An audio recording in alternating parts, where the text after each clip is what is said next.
Ladies and gentlemen, welcome to the Court-Martail Podcast. Introducing your host for this evening first. He is the host with the most from the West Coast, the Bay Area Brawler, Skylar Greenberg. And his partner, he has colonized, energized, and revolutionized the podcasting wrestling world today. Your Colonial Champion, Sean McCarty.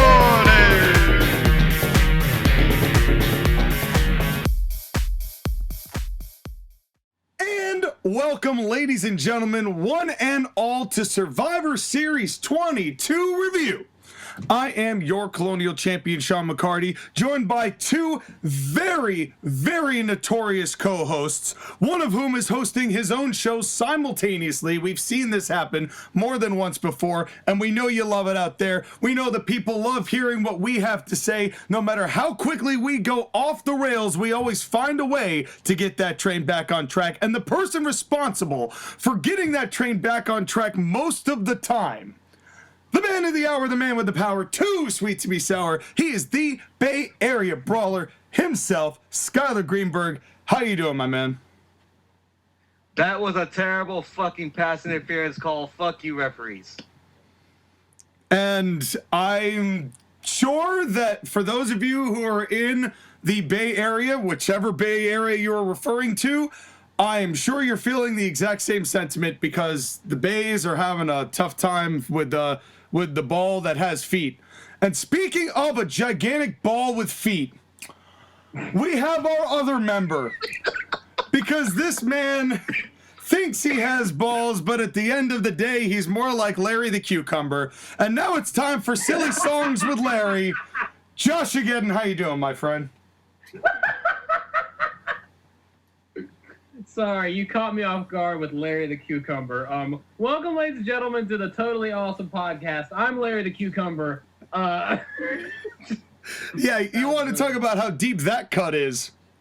Oh, I got an even deeper one. I could be Larry Boy. Oh, there you go. There you go. I just want my cheeseburger. And in any case, I want to ask out QWERTY. Well, Skylar, the silence. Skylar, I know you're not quite catching us here, but I do have one question for you. Sure. Oh, where is my hairbrush? Where's my hairbrush?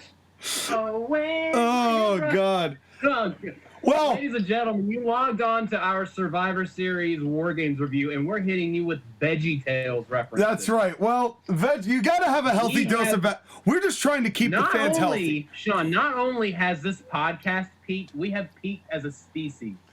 Well, because we're helping the people get their vegetables, and that's all you could ask for, is helping you with a balanced food and dietary supplements in the form of vegetables. And we are providing vegetables, make but sure when you start eating the vegetable, don't eat the wheelchair. But the good thing is that man is no longer in charge of WWE anymore. So we're all just trying to go for references at the same with time. multiple Vince McMahon jokes made at once, let's talk about the first Triple H Survivor Series we've gotten. It was a 5-match show, War Games, no William Regal. JoshAgeddon, your initial thoughts overall of the show before we start breaking it down. Barring one match, I thought this was a fantastic show. I enjoyed almost everything except one match, which we will get to. I had some problems here, some small problems here and there that are just more nitpicks than anything else, but I overall enjoyed the show. Sky? Oh, but trust me, there are many nits that can be picked with this show. But on the whole, I think this version of Survivor Series by Triple H was very good, and it's a good first step to reviving a pay-per-view that should be one of the big 4 important pay-per-views that just doesn't feel like it anymore. Yeah. Let's just say that this show was way better than the past, 2 Survivor Series at least. Well, to be fair to the 2020 version, it was in the Thunderdome. They didn't have a chance to be good. Yeah. Well, and it still had the wonderful send-off to The Undertaker that Sean loved so much. Please do not bring that back up. That hurts me. That hurts me every time I think about it. It honestly, it gives me pain. But this show, fuck you, Tyson Hill. this show, I don't know who as that is. it's so for those of you who are not understanding what's happening here, Skylar is also watching his team play, his football team play in the middle of this podcast because his focus as a co-host is always undivided in the Court-Martail podcast and is never doing other things at the same time as the Court-Martail podcast. But that's what's how you're being brought up to speed. And when the Sharks go out to try, I'm sure he'll have some comments for that too. Or at least some wailing and gnashing of teeth. Yes. And he'll go because he's a whale, and he'll like baleen some plankton, and that'll be. It's ironic because we're playing Vancouver today, and they're the Knux, aka the another version of whales. Well, I gotta tell you, there's a lot of wrestling fans right now who could not give a shit about any of the sports that we're talking about. So let's. And I am one of them. And so let's try to steer this back if we can to professional wrestling. As far as the Survivor Series. Sean, 22 goes.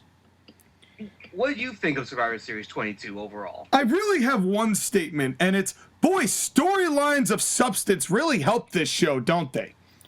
Yes, absolutely. Because JoshAgeddon, every time that I think of Survivor Series, I think back to something you called it like 4 years ago, which is it's the company softball game, which immediately last year took 95% of the people who were invested in the show out of the show because they don't care about Fox versus NBC. Never did, never will. They didn't care about red versus blue either. It's just, oh, what color t-shirt are you rooting for? Who are we gonna have that the fans like that we could pin early to piss them all off?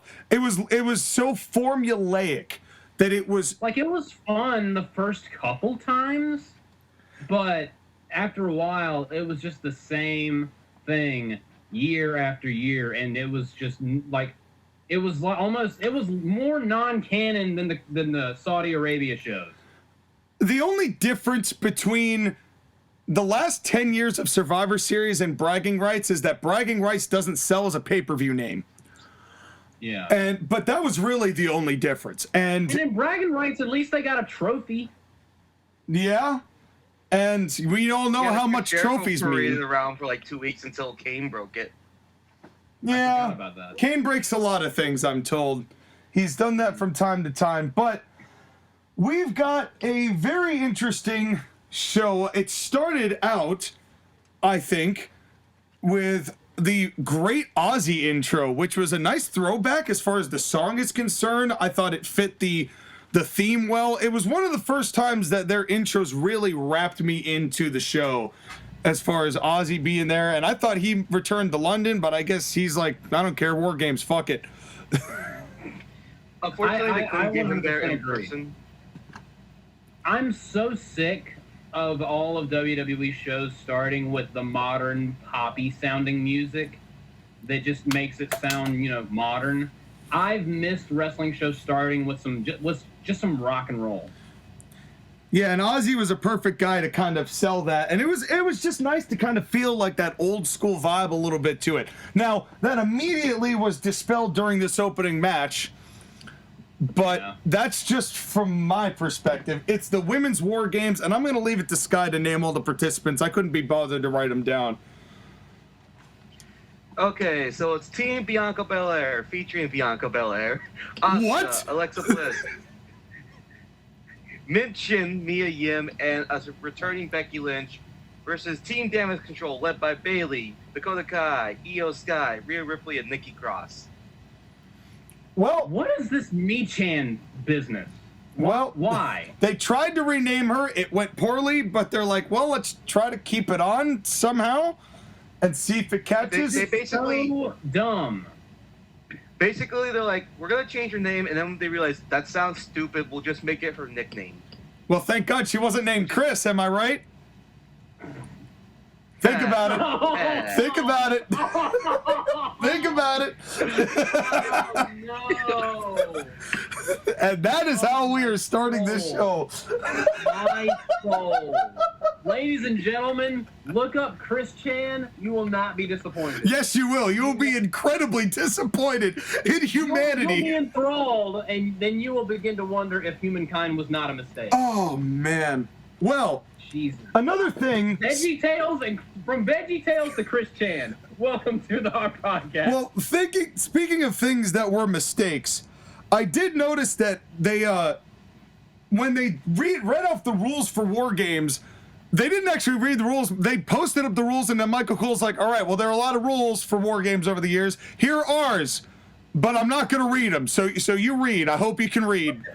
And then we just moved on. When you watch the replay, you can pause at this point. You know, say what you want about Tenay and say what you want about Jim Ross, but when there was a tale of the tape or some rules that had to be read, they broke it down for the fans, and I felt like that was a missed opportunity here with Michael Cole. Yeah, that is true. But then we get into the match itself, and I gotta tell you, this show made me miss Mike Rome. Because I don't know... Why? Because I don't know who the hell this lady was, but she sounded like she was about to bust a nut every time she did an announcement. Because she tried to, like, forcibly deepen her voice. She's like... Yeah. It goes... Ripley! And it just sounded terrible. And it got worse and worse and worse. To the point where at the final match, I'm like, I can't believe I'm missing Hamwich. Wow. To answer your question, her name is Samantha Irvin. Well, she needs to be Samantha Ernin in a different profession because I don't really care for a whole lot of her work here. And Change your name to Samantha Erkin because she's Erkin Sean. Yeah, she is. Yeah, I'd rather be up in my room Samantha Jerkin. Wow. Yeah. Okay. So, and speaking of, right. goddamn Rhea Ripley. God damn. I feel like every show now is just gonna be Sean sipping for Rhea Ripley. I mean, I'll take him simping for Rhea Ripley over Corey Graves simping for Carmella. how can you not love the But cheeks? it's the same thing. Oh no, it is not the same thing. It really isn't. It is really not isn't. the same thing. And to be fair, if I were Corey and I were getting Carmella on the reg, I'd be doing that too. As much as I hate it on my television, and besides, I'm not going to knock Corey and Carmella. They've been going through some shit lately, so at this point, I'm going to let them just keep doing what they're doing. But Rhea Ripley... Speaking of which, before we really get into this match, Michael Cole and Corey Graves were on commentary, just a two-man booth the entire show. They weren't, like, fantastic, but they didn't distract from the show. They did an adequate job. Corey's a hell of a lot better when he doesn't have somebody to bitch at. Yeah, when there's no Byron around. Yeah. And because I feel like what happens with Corey is that when that happens, he tries too hard to heal. Yeah. And I don't think he needs to do that. I think he's good with Cole just doing what he's doing, being more analytical, but also trying to provide a devil's advocate perspective for some of the heels without necessarily getting annoying about it. It's what made me like him in NXT. I would rather the announcers, like on this show, to kind of just fade into the background where you can hear them, but I would rather them just kind of fade into the background than you just want to mute the TV because they're so incessant and annoying and they won't shut up. Yeah, and I don't think that's how it was this time. It would be perfect if, like, they added to the show in a meaningful way, like the JR of old back during the Attitude Era, but they're not at that level. So at very least, they didn't detract from the show. And honestly, at this point, that's all I can ask for. Well, you know, I got to say something, too, and then, you know, we can start talking about the match. Because we talked about the announcing and about what's going on, especially with, like, JR of now, and we're talking about JR of old. And you say that they're not on par of JR of old. When you really get right down to it, nobody is. Nobody is. JR might just be, like, prime JR might be the greatest announcer of all time. And I love Gordon Soley and I love Bill Watts and Eric Watts exists and there are a lot and Lance Mike Tenay. And Mike Tenay is fantastic and Lance Russell is good and Tony Schiavone exists. But JR in his prime, nobody sold athletes like JR. Nobody sold matches like JR. Nobody sold the show like JR. And I don't think there will ever be somebody who matches that. And that's fine. Like, there shouldn't be another JR because that's what makes JR in his prime so special. And also, just to be clear, real quickly, even JR in his prime made mistakes, and that's fine. Sure. Okay. Well, so did Gorilla and Heenan. And that's yeah. You know. And sometimes the mistakes are even better than the things they were supposed to say. Yeah. Yeah, that's true. Until recently with AEW, where JR's soul has been sucked out of his chest, and he's literally just there going, I'm a zombie.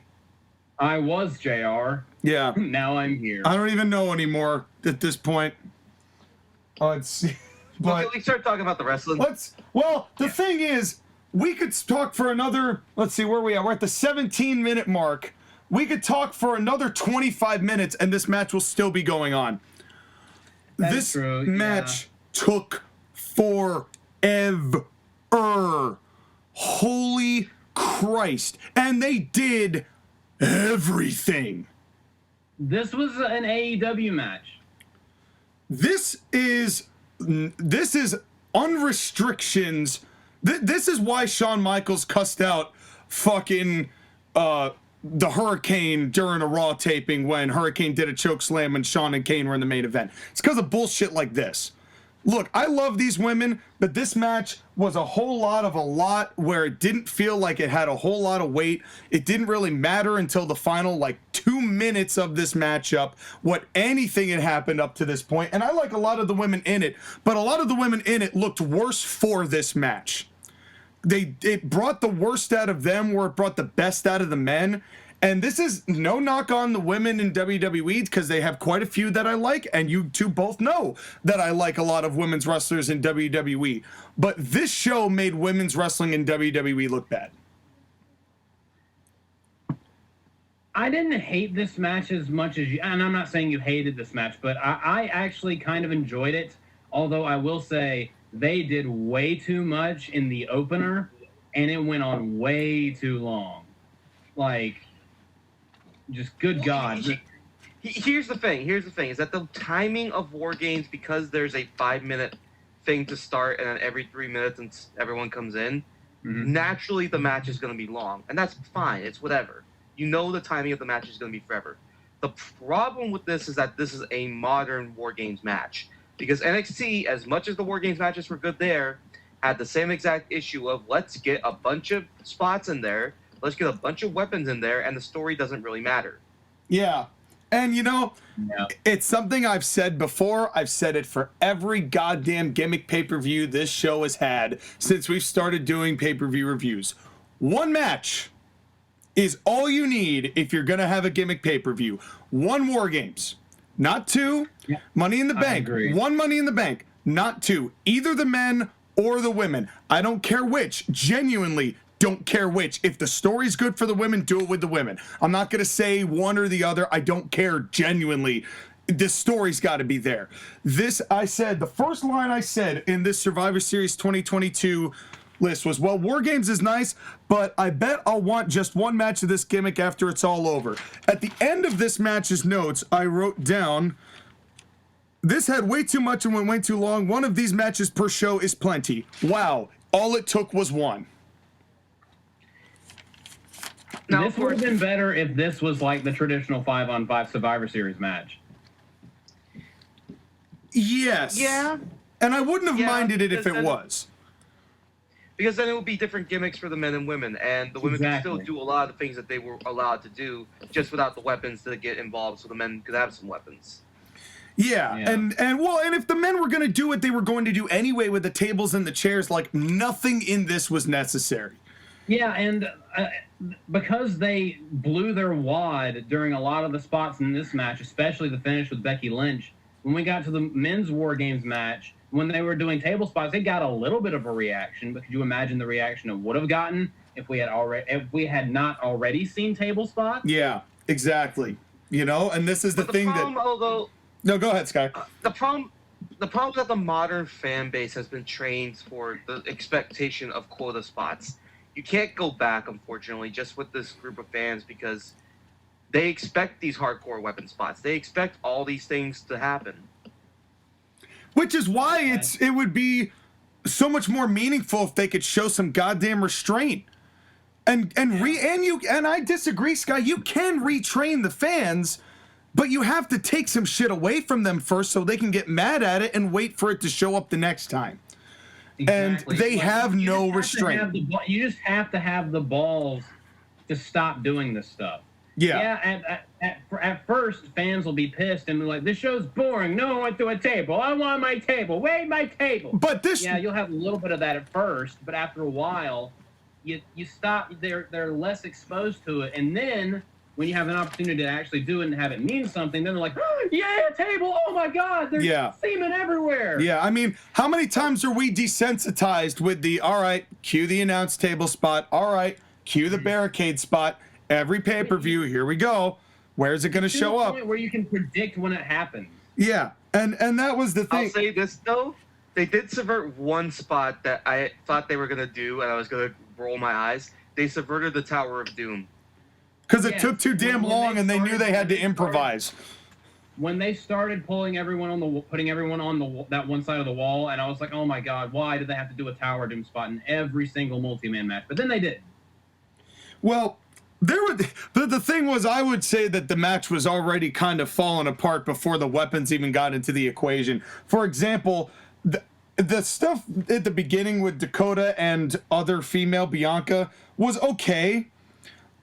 But there was like a weird miscue on like a handspring where Bianca looked like she was gonna like roll her up, but then like there was a pause, and then Bianca did like the handspring backflip. It was very strange, and then Dakota like completely whiffed a kick that didn't look anywhere near it is. And then there was another angle. Oh, then there was the angle where Bianca's sitting like by the cage, and Dakota like brings her boot near Bianca Belair, and Triple H or Kevin Dunn, I don't know which one of the two of you is, but recently you've been making a really bad habit of choosing camera angles that makes your shit look less believable. Yeah, I know exactly what you're talking about. I know exactly what you're talking about. It was the broski boot in the corner. Yes. That looked like they were trying to make it like, oh, she kicked her in the face. But they got way too close. Like, zoom that shit out. Yeah. Yeah, they clearly, I mean, they're trying to get as intense in, but you can't do that in wrestling. It's like, because it's not UFC, and nobody's good enough to lay their shit in to make it look believable enough anymore where you can zoom in that close and not be... It's like when you get a JPEG or a PNG off of Google, and you try to make it as detailed as possible, but you accidentally zoom in so far that you can see the watermark. Yeah. And that's kind of how this whole first couple of matches, first things went. And then here's another thing. Dakota Kai gets all this offense, and then Io Sky comes in to continue the double team. But doesn't it make more sense for the Raw Women's Champion to basically dominate Dakota Sky so that Io Sky can come in, or Dakota Kai so that Io Sky can come in and then start healing up with the numbers game? But it felt like it was like far too tit for tat for this opening scene, so that when the next heel came in, there was no heat to generate. Yeah, and I also, when Io came in, I felt so bad for her when she tried to do that kick in the corner, and she just could not get up because, like, she tripped a little once, and that just ruined the rest of the move, and she was just like, well, I screwed that up. That was a mess. She made up for it with the spring onto one rope where she walked across the ropes and then did a beautiful dropkick. So she made up for it with that. Yeah, but it didn't undo the mess that was before. But this is also just everything up to this point was just sloppy. Not gritty, it's a struggle sloppy, but just sloppy. And the problem, we're going to do this move, but we don't exactly know how to do this move, and it makes everything look fake. And yeah, it wasn't that they didn't know how to do the move. It's just that they didn't time it right. Yeah. Or for Io example, this cage kept getting in the way of her being able to do stuff. But then it was just like there were points where they would do cool stuff, like Io walking across the turnbuckle and doing that hideous drop kick to Bianca Belair. Or Bianca Belair suplexing both Dakota and Io. Yeah, that was nice too. And then Asuka shows up. Oh God! But real quick, before we rip Asuka a new asshole, can we have a War Games match with Io Sky without her doing the moonsault off the top? Nope. Oh, that's later. That's later. Still, Joshua, wait later. We have a lot to get through. Okay. Asuka sucks. She's so terrible. She wasn't always like this. I have a feeling that if I just grabbed my grandmother, threw her in a ring, and said, wrestle, we'd get the same result. Asuka's basically a grandma at this point.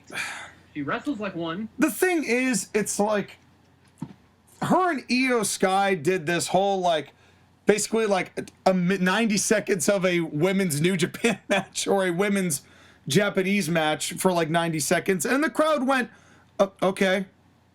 And now let me ask you two a question, because we had a number of women here from Japanese, who originally came from Japan. Do you think, with the women involved currently, that there is a Japanese star, a true Japanese star in WWE right now in the women's division? My statement is no. And I think that they had something with Asuka. They fed her to Charlotte, and it has been downhill since with her. And they cannot seem to get their grounding on anyone else. Well, they have a lot of potential with Io Sky. They just need to get her away from Damage Control. Hold on. Let's dissect. You a lot of things there. Whatever. Sentences, words, English. Tyler, get a bottle of water. Hydrate yourself. Sean, what is your definition of star? Somebody marketable that they can push it. Yes. I don't know how to respond to that. My definition of star is someone that they can marketably back, who is a viable, good enough worker to be in a title match of consequence and actually be a champion that they could potentially frame pay-per-views around in the way that they did with Becky Lynch for a while. And I think there is a potential for it in WWE with how global their market is. I don't think that any of the women in WWE currently are capable of doing it, though. I think Asuka, for a time she was, until Charlotte tapped her out. But more importantly, it's just Asuka at this point, she's too old. I don't think her stuff doesn't look as good, and she's stagnated. I think she's fine in certain spots, but she's not good enough to be that star that you want to be. Io, you are hopeful, but Io is a spot monkey. As much as I love her, she's a spot monkey. She's either going to look great or look terrible. Yeah, and I genuinely wasn't really impressed with Io in this match, to be honest with you, which is why I posed the question, because I'm like, is there any Japanese woman in WWE right now that can break that threshold? And I don't think there is. They had something with Kairi Sane, but ironically, that ship has sailed. Agreed. Well, ironically, she wanted to stay in Japan because she was away for a long time. And during COVID, I understand. Yeah, I don't blame her. I don't. One of those things where they need a Japanese star. Maybe they have the homegrown talent one. Because the problem is that when you get someone from Japan... No, it's Chinese. Huh? Nothing. Ignore me. I thought so. Anyway, the point is that... I just said a white person thing. Just don't mind me. I know. It's kind of like, yeah, that's what I thought you said. Continue, Sky. The point is that they need the homegrown a woman from Asia, but there's not one that's in the system right now that's ready. And the problem with getting somebody from Japan is that if you get someone from Japan who has experience, there's possibly issue because miles on the body, especially because they work the strong style over in Japan. Let's get to the real bad worker, because Asuka's bad. Let's get to when the match died for me. Nikki Cross. Okay, before we get to Nikki Cross, did you notice when they changed the timer and they cut the timer by 45 seconds? It was right after Asuka and Bianca Belair posed in the middle of the rings for no reason. They're like, yeah, get this money shot because we're wasting time because it's WWE. All right, let's get back to fighting. And it was a minute and a half on the clock. They disappear from it. They go to fight the others. And not 10 seconds later, there's 44 seconds on the clock. I'm like, wait a minute. I think I noticed that too. And I was focusing on the match, so I wasn't really paying attention to the clock. Yeah. I think I know what you're talking about. I noticed, and WWE is notorious for this. They do it at the Rumble all the time. You know, it just better helps the show ebb and flow. I'm not even knocking them necessarily for it. No. The clock disappears at 51 seconds, and then when it comes back, it goes to 45. I guess 45. And then Nikki Cross shows up. Go ahead, If Sky. anything, it was like, Nikki Cross is dead to me. but actually, you're right. That's the phase. It goes from 51 seconds to 10. Yeah. It was noticeably different. So I was like, wait a damn minute here. But in any case. Now, anyways, can we get back to Nikki Cross so I can bash her? Yes, please go for it. Well, before you bash her, we have to give her credit. At least when she did the big dive, this time she actually connected. She didn't miss. She took just as long, though. You missed the fucking point. May I? It's sad. Listen, I'm happy that Nikki Cross is no longer a stupid horse. I'm very happy that she no longer has to wear the stupid superhero outfit, even though it was really cool for a week or so. Was it? And she was a children's hero, but whatever. Was Nikki she? Cross going back to being crazy. I like that because that was her original gimmick. And it's cool, somewhat. But all the hardcore garbage stuff with the weapons is bullshit. I'm tired of the trash can lids. I'm tired of the kendo sticks. And Joshua, yeah, she hit the dive, but everyone stood around and waited for her to hit the dive. I know. So, The dive was ridiculous, but at least like at Money in the Bank a couple years ago, where she didn't get close enough and no one could catch her because she missed. At least they caught her this time. Like at the bare minimum, at least she hit it. Was it stupid? Yes, but at least she didn't screw it up this time. Baby steps. But again, Nikki Cross was the worst woman in this match because everything she was doing was distracting to the match. Like she gets a bunch of stuff like trash cans and candlesticks and hits people with it, and then decides to hit people with her jacket? Because she's crazy, Skylar. Listen, Okay. I've dated bitches that are crazier than Nikki Cross. Okay. Yeah. I don't know which one of the following statements is going to be the coldest, but I'm going to say them all and you be the judge. First of all, as we've said many, many times, weapons and screaming are not a gimmick. How many times have we said that over the years, always pertaining to women? Yes. A lot. All the time. No different with Nikki Cross. Nikki Cross is discount Daphne. Ooh. Oh. It I takes need to find a blanket after that one. It takes a special kind of suck to be the one person insanity that was left behind. Nikki Cross sucks. She's not good in the ring. She's not good on the mic. She has no personality that isn't manufactured and fake. Get this woman off my television. She is not good. I don't know what Triple H saw in her. I don't know what. Clearly, Vince didn't see anything in her, and it took Nikki Cross being, well, let me act like a toddler for Vince to go, you know what? I like that. Let's do that. Because she is not capable of having any sort of success as a wrestler that you can get behind, as a wrestler you want to see succeed. And the only time that anyone gave a fuck about her was that Alexa Bliss was so good of a heel that she could have made anyone look good in comparison. Nikki Cross shouldn't have been here. 100% agree. Nikki Cross shouldn't have been here. Nikki Cross is just a crazy Liv Morgan. And both of them can fuck right off and get off my television because they're bad. Basically, yeah. Well, they do have a purpose. They need somebody to be a jobber, and she's a perfectly good jobber. Then why was she in this match? There are jobbers who can work better than these two. You could get jobbers who can work. You don't need people just spending 2/3 of the time that they're supposed to be in the ring wrestling just grabbing furniture. So that the crowd can't even put something in a trash can. So that the crowd could chant the chant. See, this is what I mean when I say that the fans need to die. Okay. Oh, well, I I'd like to live, Sky. Let's not go that crazy. Like, holy God. This is the podcast where Skylar advocates for genocide. No, but I'm not advocating for genocide. I'm just saying for the fans to die. but I I'm would saying say, how many. I'm just saying they need to die. I would say that Nikki Yeah. Cross's WWE career needs to die Agreed. before the fans Well, do. Here's Yeah. the hard part: is that there are not that many women's wrestlers out there.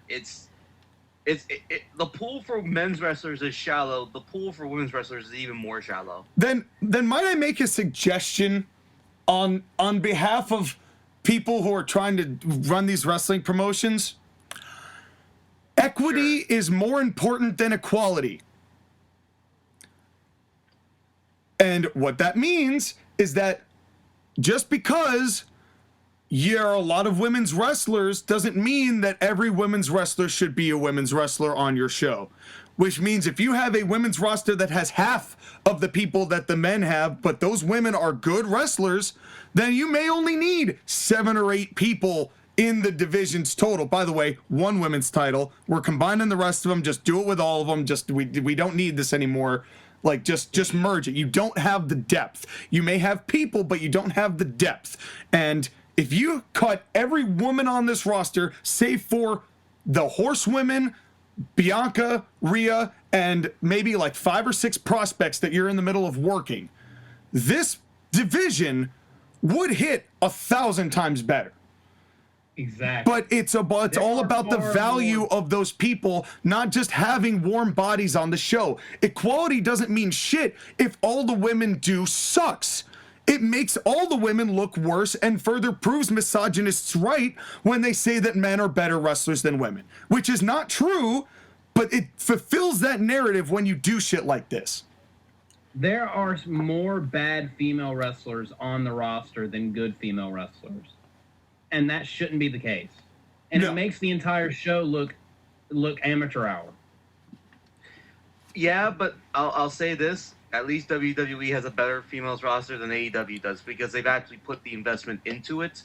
It's a lot better Correct. than the Diva days, and you can tell that Triple H is going to make it one of his priorities. It's just that, just like everything else we say with Triple H, it's going to take time. Correct. And I'm not saying that Triple H is incapable of that. I'm just saying that we are getting to a point where we're going to have to look at women's wrestling at something of a crossroads, because it's going to run the risk of being irreparably damaged, I think, if every time we get a show like this, the biggest thing to critique is always the women's matches. Yeah. And it's been like this always... for like what? How many years? Yeah, How many years exactly my point. For every success they've had, they set themselves back by putting a women's Money in the Bank where Nikki Ash spends 45 seconds to pose and miss a dive on. You know, how is on the same show, and I'm not sure that this was exactly on a show, but how is Bianca and Becky in a one-on-one, which we've all universally agreed was a terrific feud, and they always had good matches and they had good chemistry? How are you supposed to feel like that value, which is very high, is worth the same value as the complete dumpster fire, easily worst match on the card? Not tonight, but the worst match on the card when it's on the same card. You have Bayley and Bianca, or Bianca and Becky, be the only women's match on that show, and everybody values women's wrestling more because of it. Exactly. And I 100% agree. Like, when I was watching this match, and even before I started watching this match, I knew it was going to be this, and it's just like, you don't have the talent necessary for the women to have these multi-woman gimmick matches. Like the women's Money in the Bank ladder match, it's never good. The women's Royal Rumble match, it's never good. The women's War Games match, I enjoyed this, but it really detracted from the more important War Games match that was later on in the show. Yeah. Just because they so badly want the PC brownie points, they are willingly sacrificing the quality of their show because they don't want to be called sexist. But I will say this, though. I feel like if there's anyone who's going to try to tighten that up, it will be Triple H. I hope he is a little bit more discretionary with the type of women that he likes and promotes on the show on that basis. And as Sky said, Sky, you're absolutely right. These things do take time. Who knows what 2024 is going to look like in WWE's women's division? But right now, This is a problem, and it is still a problem, and it's going to take time to fix, but they have to fix it. Out of curiosity, just for you guys' perspectives, what do you think of Mia Yim when she got into this match, and what do you think of her in general? Is she one of those ones that has potential, or do you think is she just going to be like a depth piece? I would keep her purely as like a veteran gatekeeper for people you're trying to get over. She does not have star power. I don't really care when she's on screen, but she's not bad. She knows what she's doing. You just need to put her in the right environment. I don't think I've seen enough of Mia Yim to be able to say one way or another. This is not the match for me to do that kind of evaluation. You know, give me a one-on-one Mia Yim match and I will critique and then give you a better answer on that. Nobody looked good as a result of this match. I don't care who won and who lost, but you can't tell 6 ways from Sunday who looks like what in a match like this. But I was... Except Rhea Ripley looked fucking like a monster. Yeah, she did. I want her to be my monster. I'm happy. And I will say this, I'm happy that she actually wrestled because this is the first time that she's actually wrestled a proper match in a long time. Not true. Well, she had a match. Not true. She had a match on Raw to win the advantage for the heel. Also not true. She returned at some NXT they were trying to fight AEW with and wrestled a full-blown match and won. I forget who she was against, but she did wrestle recently on the same NXT that Nakamura made his return. And I can't remember which one it was, but it was about, I don't know, like 3 weeks ago when Rhea made her return. This is her first main roster pay-per-view return on a big stage. And in that respect, it was really nice to see her back. And I do also have to say... Also, I'm going to say right now, Joshua, that match that happened on Raw, you can't get me to watch Monday Night Raw right now. I'm sorry. I know. I haven't watched it either. I just watched the YouTube highlights because, I mean, Raw had the honeymoon phase with Triple H now being in charge, and there were some good episodes of Raw, but now it just feels like it's starting to decline again because the show's too long. And that's not going to change, too, unfortunately. That's something that they're not planning on ever really undoing. But I don't even think it's just the length. I think that they are deciding what they want to prioritize as far as remedying. And I'm like, they're probably like, the TV shows are going to stay on TV. We don't really necessarily need to worry too badly about these. We have a lot other core problems to address. Let's start with those, and we'll work on the shows later. We're not pissing off either brand right now, either network, so we'll just keep the shows running. They're happy with what's on, even though half the people can't watch it, but we will improve them soon enough. And when something is not, and one of the networks gets pissy about something, we'll throw them a random Brock Lesnar appearance. That's right. Or we'll throw them a random John Cena appearance or whatever. Exactly. Right now they can... Where's Goldberg? Yeah, they can tide that over for a little bit. I was happy seeing Alexa Bliss look like a normal human being, and she got a halfway decent pop, and it was nice to see that. No Lily doll. It was refreshing. It reminded me of why I wanted the Alexa Bliss that I made in ACPW, because I think she's still got it. I think that she just has been marred by garbage past couple of years to where we all couldn't see it. Yeah, and I agree. But it takes a special kind of talent to make a feud with Nia Jax feel important and to make a feud with Nikki Cross feel important. Alexa Bliss has got the skill. It's when you put her in I'm gonna lap dance Randy Orton to no fans and then have a halfway crispy fiend come out of the mat that things start getting sideways. Jesus Christ, that happened. But yes, again, Rhea Ripley's butt cheeks are fine. And so is her work, and that's the thing I love the most. She's so much more than just a pretty face and body. She's got so much. She's got skill. But she has a pretty damn good body. Yes, she does. And that outfit especially helped make her. If Rhea Ripley came to you right now in that outfit, we wouldn't be able to talk to you for like 3 days, man. Yeah, I'd be done. My butthole'd be hurt, and I'd be a happy man. And then Becky Lynch appears, and Becky Lynch immediately changes the match. Oh man, that was great. By the way, we missed over a moment that made me laugh out loud, where like 7 women all have kendo sticks and they're all just thwapping each other like a Yakety Sax episode. It just cracked me. It just made me laugh. I don't know what it was. Just the visual of seeing 7 women just lightly hit each other with kendo sticks was just ridiculous. That's another thing. Skylar, you said you groaned when Nikki started introducing the weapons. Like, I was like, they can't hit each other hard enough with these weapons. That's another thing. Like, they're so gentle with each other. There's no impact. There's no oomph. It's like watching a pillow fight. Yeah.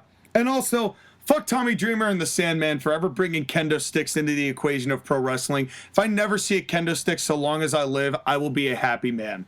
Not as happy as if we had plugged on my butthole, but I would be a happy man. I was about to say, so. Well, here's the thing, though, is that we have to get angry at Tommy Dreamer and Sabu for introducing the kendo stick. We have to get mad at the Devon and Bubba for bringing in the tables. We have to get mad at ECW for everything. So fuck Paul Heyman is the answer. I know, but he's so good. he's But so. fuck his business. Fuck his business practices. Yeah, well, yes, he as a promoter, yes, I won't disagree with you there. He's a hell of a talent, but quite like Bischoff. But as a promoter, Me personally, I love the weapons, but I'll say they are used way too much. Well, it doesn't help. New weapons. It doesn't help. Why can't we bring guns to the ring while we're at it? Well, Or thumbtacks. why? Because you're gonna shoot the fan sky? Is that what we're getting at here? Yes. But here's the thing.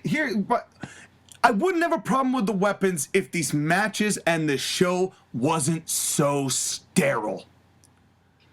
Yeah. Right? Weapons don't feel like weapons when you can't really see the damage done by them. And not that I'm saying I wanted these women to get juice. That's not it. I would have preferred the women not to use the weapons at all and just left it for the men and have the men get juice. But it's hard to invest, for me, it's hard to invest in these gimmick matches with the cells and the cages and seeing people get lawn darted into the cages when you can't see any of that damage. And it doesn't look like they do any of that damage. They get launched, they wait, they do their next spot. It's so clean. And that's why when this show is so clean and sterile, it's so jarring for the work to be sloppy. It's like, and that's. I have a question. When's the last time a woman actually bled in WWE? On purpose? On purpose. Well, I don't remember on purpose. I can remember 3 instances, 1 old and 2 relatively new. I know what are the 2 relatively new ones? The 2 relatively new ones were Nia Jax punching Becky in the face. That's one. And the other one is when, I don't know what happened to the back of Beth Phoenix's head, but then during the Rumble when she just had a big gusher all through her bleach blonde hair. Yeah. Those are the 2 that I remember the most. Beyond that, it was Lita with the thumbtack mandible claw. Yeah. To answer your question, it was when basically Charlotte gave her a punch to the back of Beth Phoenix's head during that Rumble, and it basically cut her because of the way she fell and hit the mat. Yeah. Yeah, I remember that. That was nasty.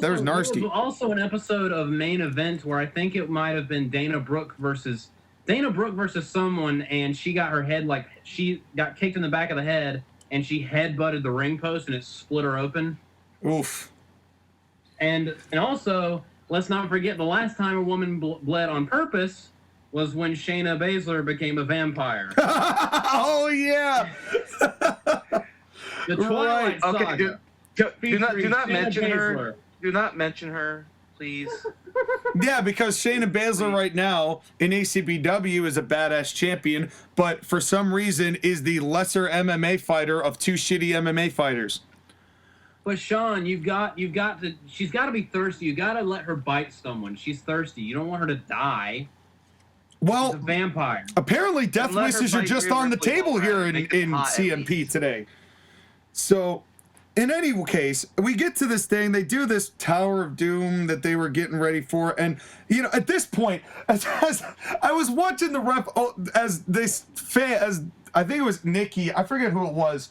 I think it was Bailey comes in, and then she brings in more weapons.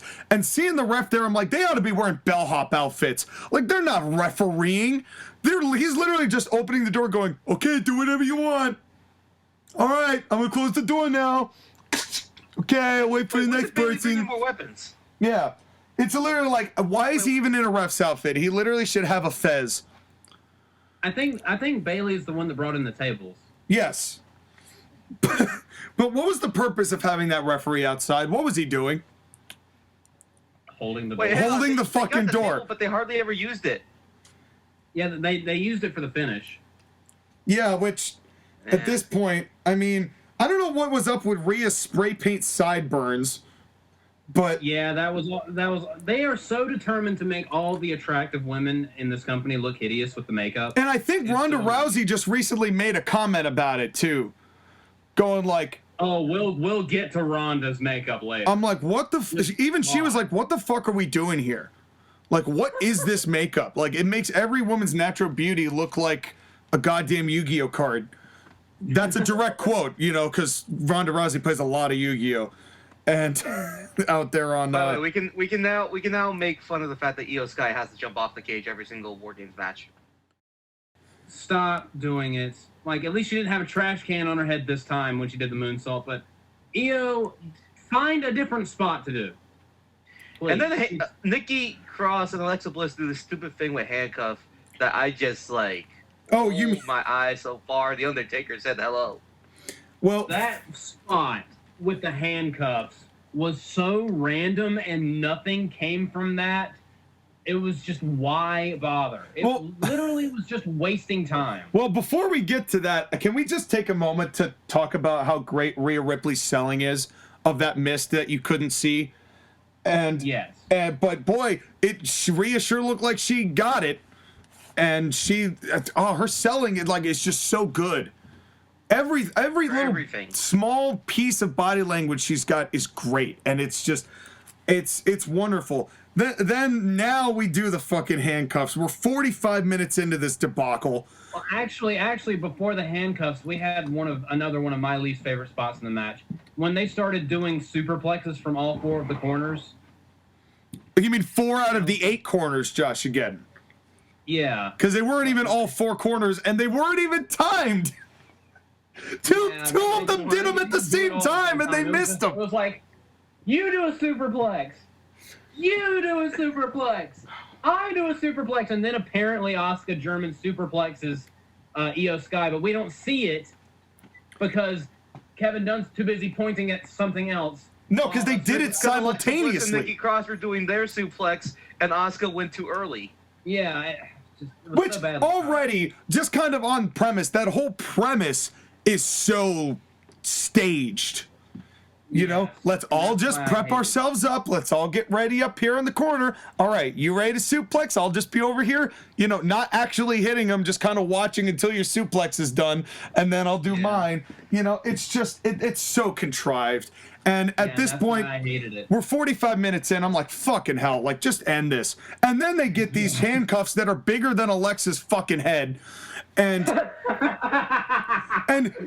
she knew it. And she knew it too, because if you noticed, as Nikki is just fiddle fucking around doing whatever the fuck she's doing, Alexa Bliss is holding that handcuff to her wrist, knowing the camera's gonna catch the fact that they're too big. So she's literally trying to keep her hand in front of the camera so nobody will notice that these handcuffs were made for fucking Magilla Gorilla.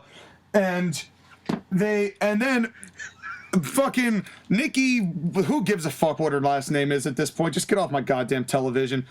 And they handcuff to each other, and then they do the obviously spray painted wood ladder spot. And then just to put an icing on the cake, they do a San Jose Sharks fight. And you mean a hockey fight. Yeah, that's what I said. And the thing I wrote down is Cornette skipping the fuck out of this.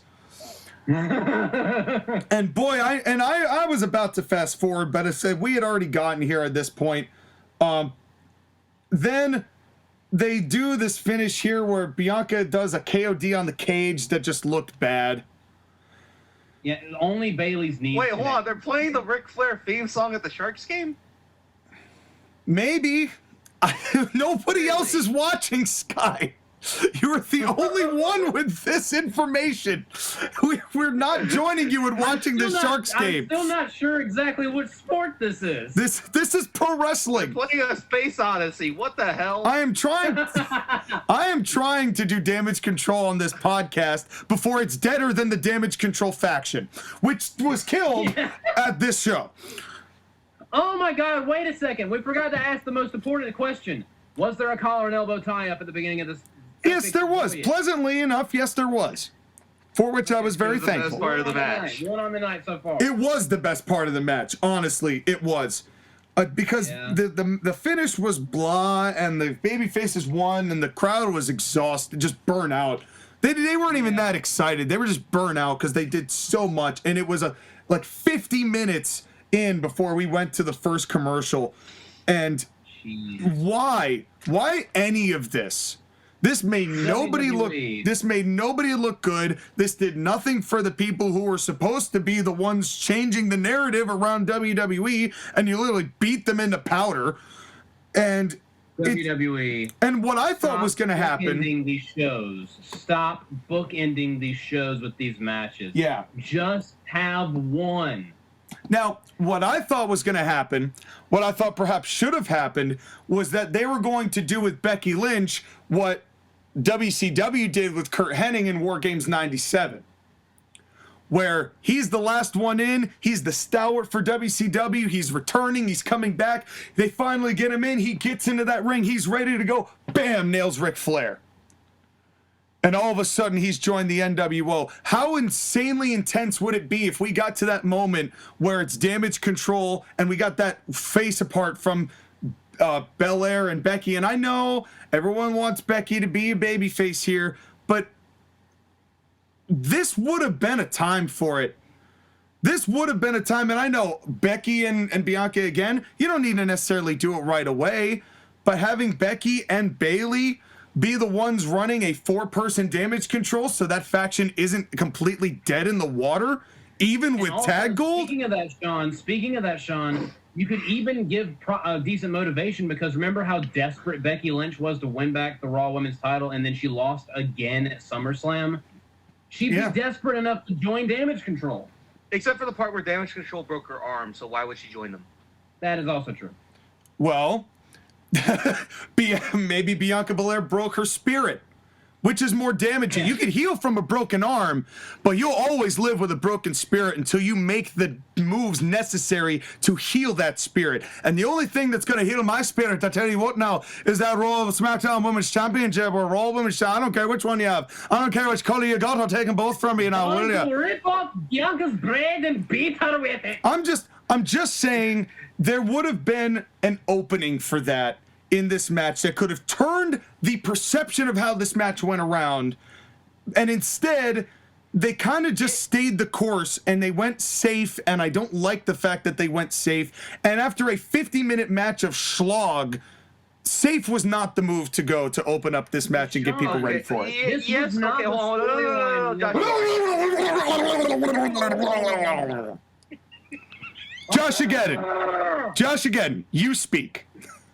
This was not the storyline War Games match. That was later on in the show. This was the Spot Fest War Games match. If you came here for storyline progression, you have to wait for later on in the show. Then don't do this match. Also, there's that. Yeah. And that was my boss Cass impression from the Phantom Menace. That's right. Well, I think we all did a pretty good one of those, actually. All right, go ahead, Sky. Okay, but here's the thing. Timeline. Becky Lynch is a heel for most of 2021 and 2022 as Raw Women's Champion. Until Bianca beats her, and she doesn't turn face until SummerSlam. And then Damage Control breaks her arm. She comes back as a babyface, goes heel again. Sean, as much as I hate to say it, that would be too many turns too quickly. You would be big showing Becky Lynch if you made her turn heel on Bianca here. I think that Becky Lynch would handle it better than the Big Show. And I think that you could definitely still make lengths for that until you give Becky a reason to not. I mean, I personally don't think right now that a babyface Becky Lynch is really going to move the needle any in people's investment in her. At this, especially not with Ronda Rousey. Yeah, and I mean, is that really the match you want right now? Yes. Nope. I mean, exactly. Mixed response. That's what I'm expecting. All I'm saying is, I'm not saying that you had to do it. I'm not saying that there aren't flaws to the logic, but there had to be something in this match to give it some juice, because otherwise this match was just long and boring, and it didn't mean anything, and it just hurt the people in it. And I'd rather have quality women's matches than obligatory women's matches. I 110% agree.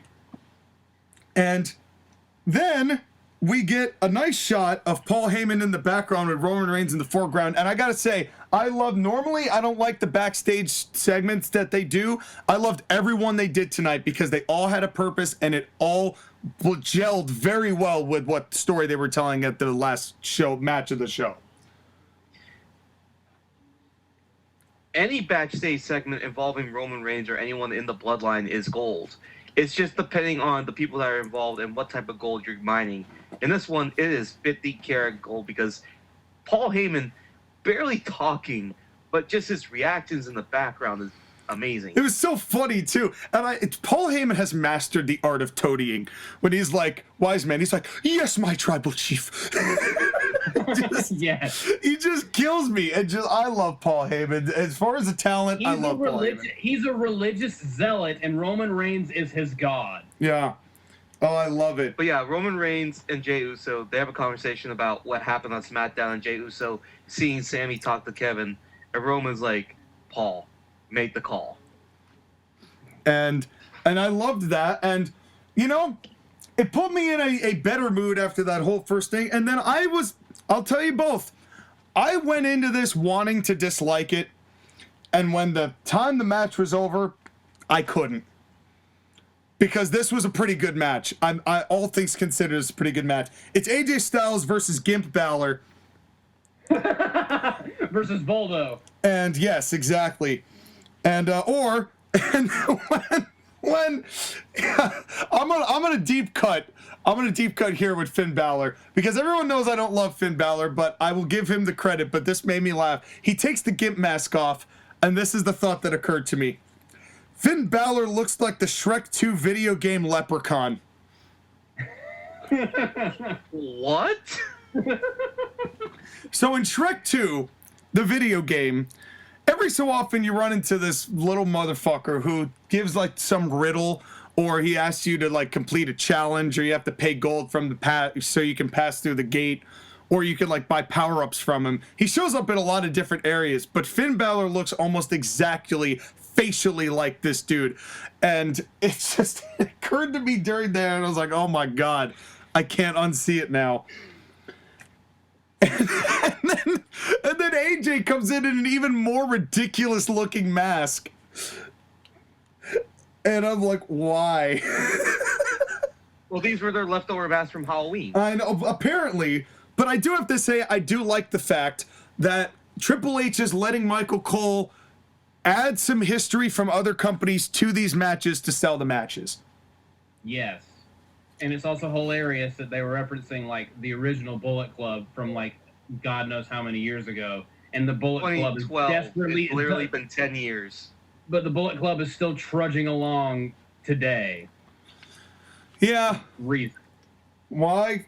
Who knows? Who cares? We don't. Not even New Japan does really anymore. They're like, it kind of, I get the vibe that they're pretty much over that gimmick because it's just been there constantly. We got a collar and elbow tie-up, so we were 2 for 2 on the night. Let's start with Sky. Your overall thoughts on this matchup? Good but long. Yeah, you were a little bit more taken about the length of this match than I was, but it's understandable given WWE's format. Yeah, it was difficult because it's a good match. Like, AJ and Finn are going to have a good match. That's not a problem. And there's not going to be anything, like... It's just, story-wise, I'm not feeling it. It's just, the Judgment Day, to me... I can't get into their stuff. It's hard. Without Rhea Ripley there, too. The Judgment Day needs a proper leader. Finn Balor is not that leader. That's really it. That leader, it was Edge. Well, yeah, exactly. And then they wanted to do spookily dookly, and Edge is like, nah. So they turned him back babyface. And, you know, I don't know what it is that they don't see Damian Priest being like the major talker for that, or whatever the case is. I would have thought that he would have been the guy they framed this around. But it's instead they go with... If anything, Rhea Ripley's the leader of Judgment Day.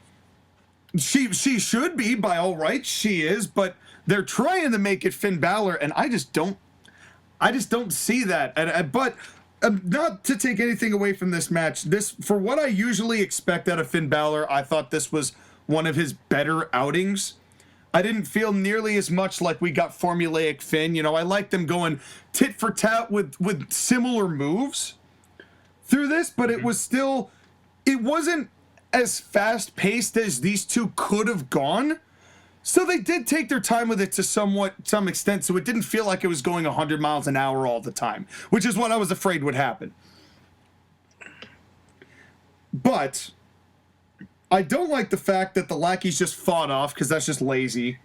Yeah, that was my only problem with this match, because as soon as they started fighting, I was like, and there they go to the back, never to be seen or heard from again. And you knew they were going to do it. You knew they would, but I'm not going to be upset with limited interference. But I did one of the moves I really done. What I would have done. They start brawling. The referee gets mad and ejects all of them. That would have been better. Yeah. No, that would have made more sense, but let's not break down semantics of very obvious things they could very easily fix right now. As infuriating as it is. Yeah. Balor could use more sting in his punches. The punches aren't bad, but they don't look like they've got real sharp emphasis to them. They don't look bad, they just don't look like they do anything.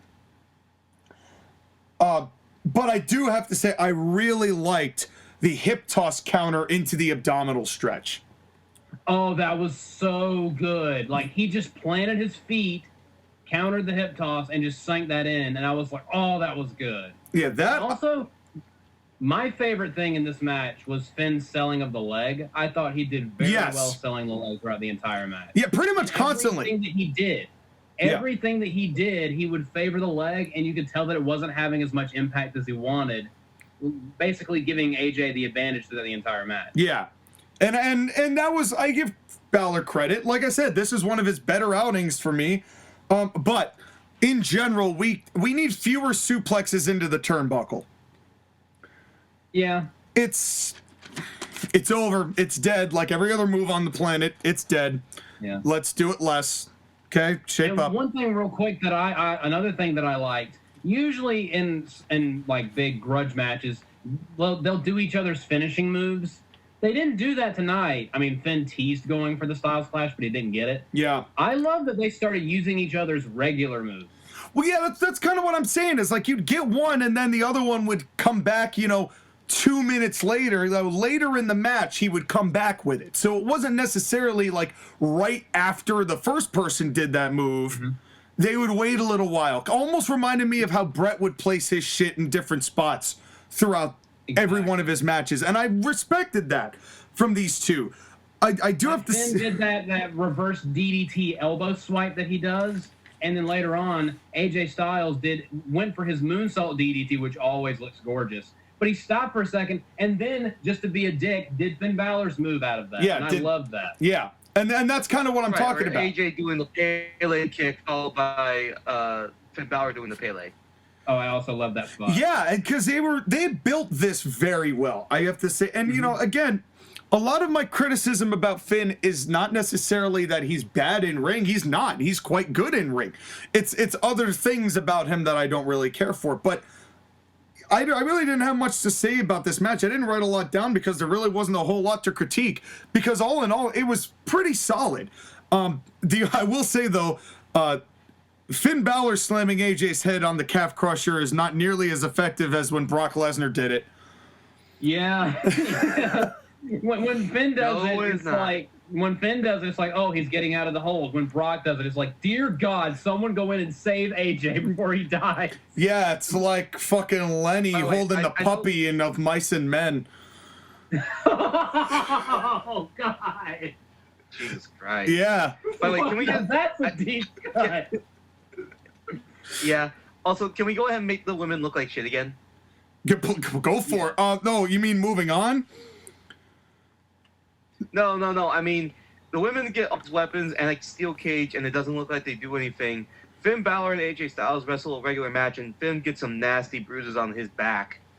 Yeah, and he gave AJ Styles a big chop near the end of the match, and you could see like Finn's handprint on AJ. They were laying it in, man. It was snug, in a good way. And to that point, Skyler, these guys had 18 minutes and 25 seconds, and it was just them, and they so badly outdid everything that came before them in the past hour. Yeah, with a cage and plunder, and top of the cage spots that you see in every cage match. It's crazy how much better this match was than the opener. Yeah. No, it was sizably. And honestly, it takes... Oh, geez, a regular singles match is better than a gimmick cage match. Who the fuck? Well, that doesn't necessarily always... That's not always the case. I mean... my last word on this matchup, because all in all, it was pretty good. The Styles Clash will always be a better finish for me than that phenomenal forearm.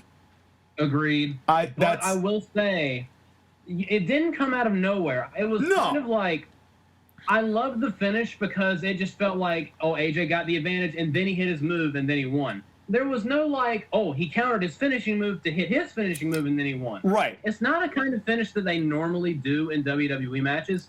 A guy gained control, was able to hit his move, and he won because he hit his move. It was like it's hard to describe because they barely do it. It was like playing a wrestling game, and you build momentum, you get your signature, you hit your finisher, and then you win because the other guy can't kick out. It was like that, and I loved it. Remember when we were talking about restraint? That can happen in finishes too. Not every finish has to be a work of art. Most of the time it ends up looking like a Picasso in WWE, but sometimes just a meat and potatoes finish is plenty to get your belly full. Literally all this was AJ just won the match, and that was it, and it was great. And that's okay. That's okay. And besides, AJ, I think, really needed this because even they kind of said it in the feud that AJ was looking and feeling a bit stagnant of late. And I think that with Finn technically making Edge quit and then AJ getting the win over Finn, it does kind of bolster his stock back up a little bit. The crowd is always behind AJ, always has been in WWE. They've always been behind AJ Styles, and this felt like this was kind of progressing AJ in a way that you'd still want AJ to still feel actively important, especially knowing that we're probably not going to get much more AJ in the next few years. Not to mention AJ Styles has not won a pay-per-view match in the last 3 years. That's actually a thing. Damn it, Skyler! I was just about to say that. You stole my thunder. Wow.